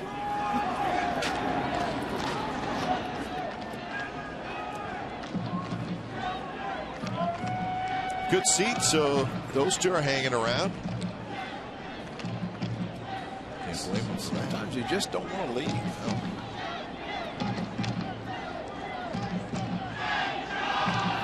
Another 2-2 to Matt Dominguez. A line shot action for Seth Smith. He grabs it. So Dominguez hit it well, but he's 0 for 4.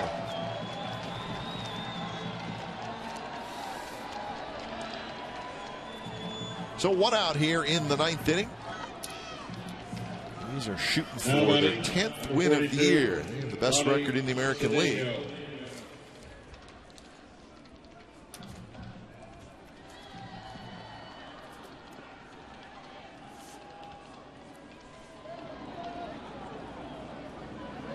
First pitch to Cedeno. In for a strike.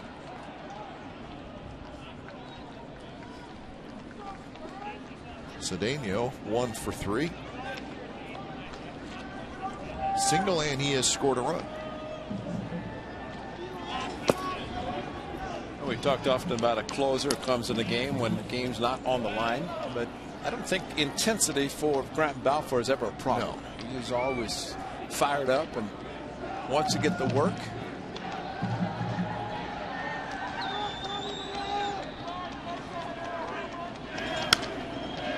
Hit high and foul, and the race will be on for that foul ball. And there they go. Whoa.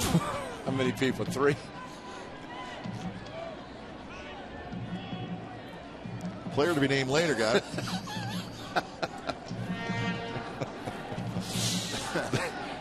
What a great jersey. Player to be named later. 00. That is great. 00.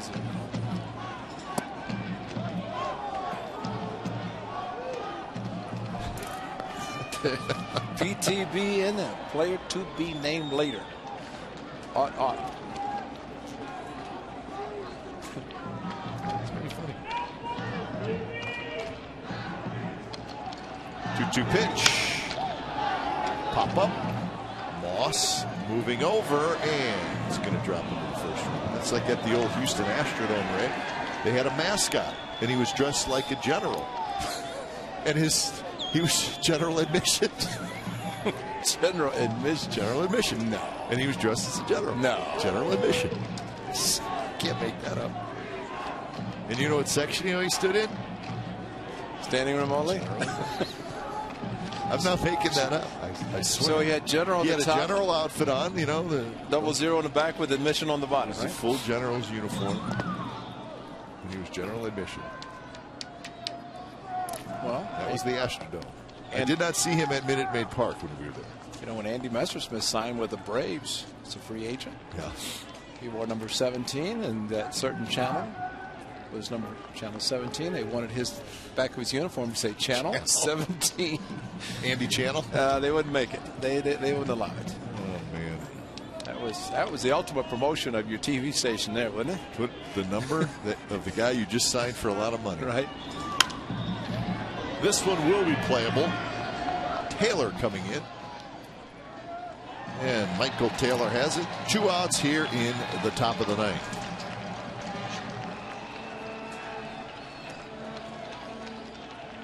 So Brandon Barnes will stroll to the plate.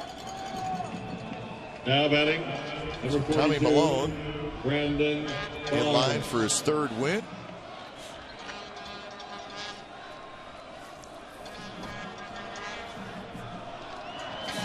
On a chilly, windy night at the Coliseum.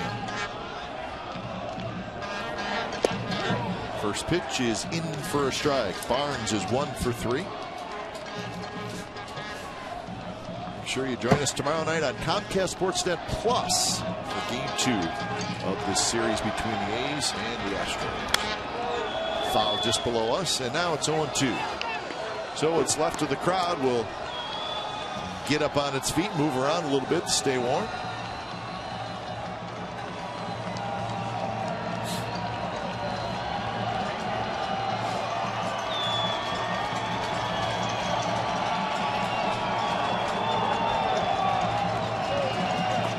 Slider is low, taken by Barnes.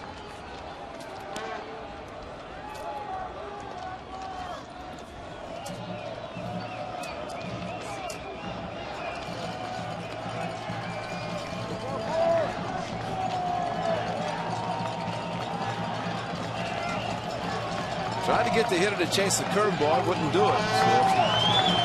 So spikes another one. That's a tough pitch to try to block your catcher. You know, it's a couple of strikes. You just wonder, don't let it hit my hand, but you have to block it. And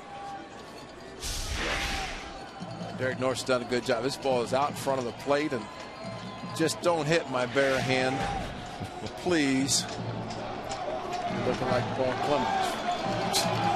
Pinky finger. 2-2 to Barnes. That was a better breaking ball. And Barnes rolls it foul.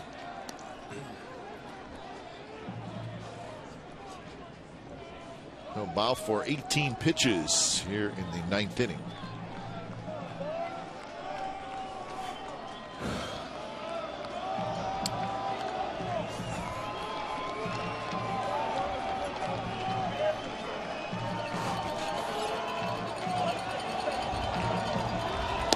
Fastball away. So it's a full count.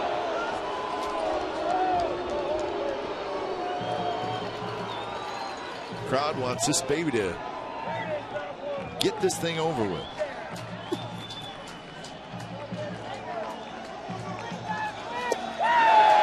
And there it is. So Balfour, when it's all said and done, strikes out Brandon Barnes.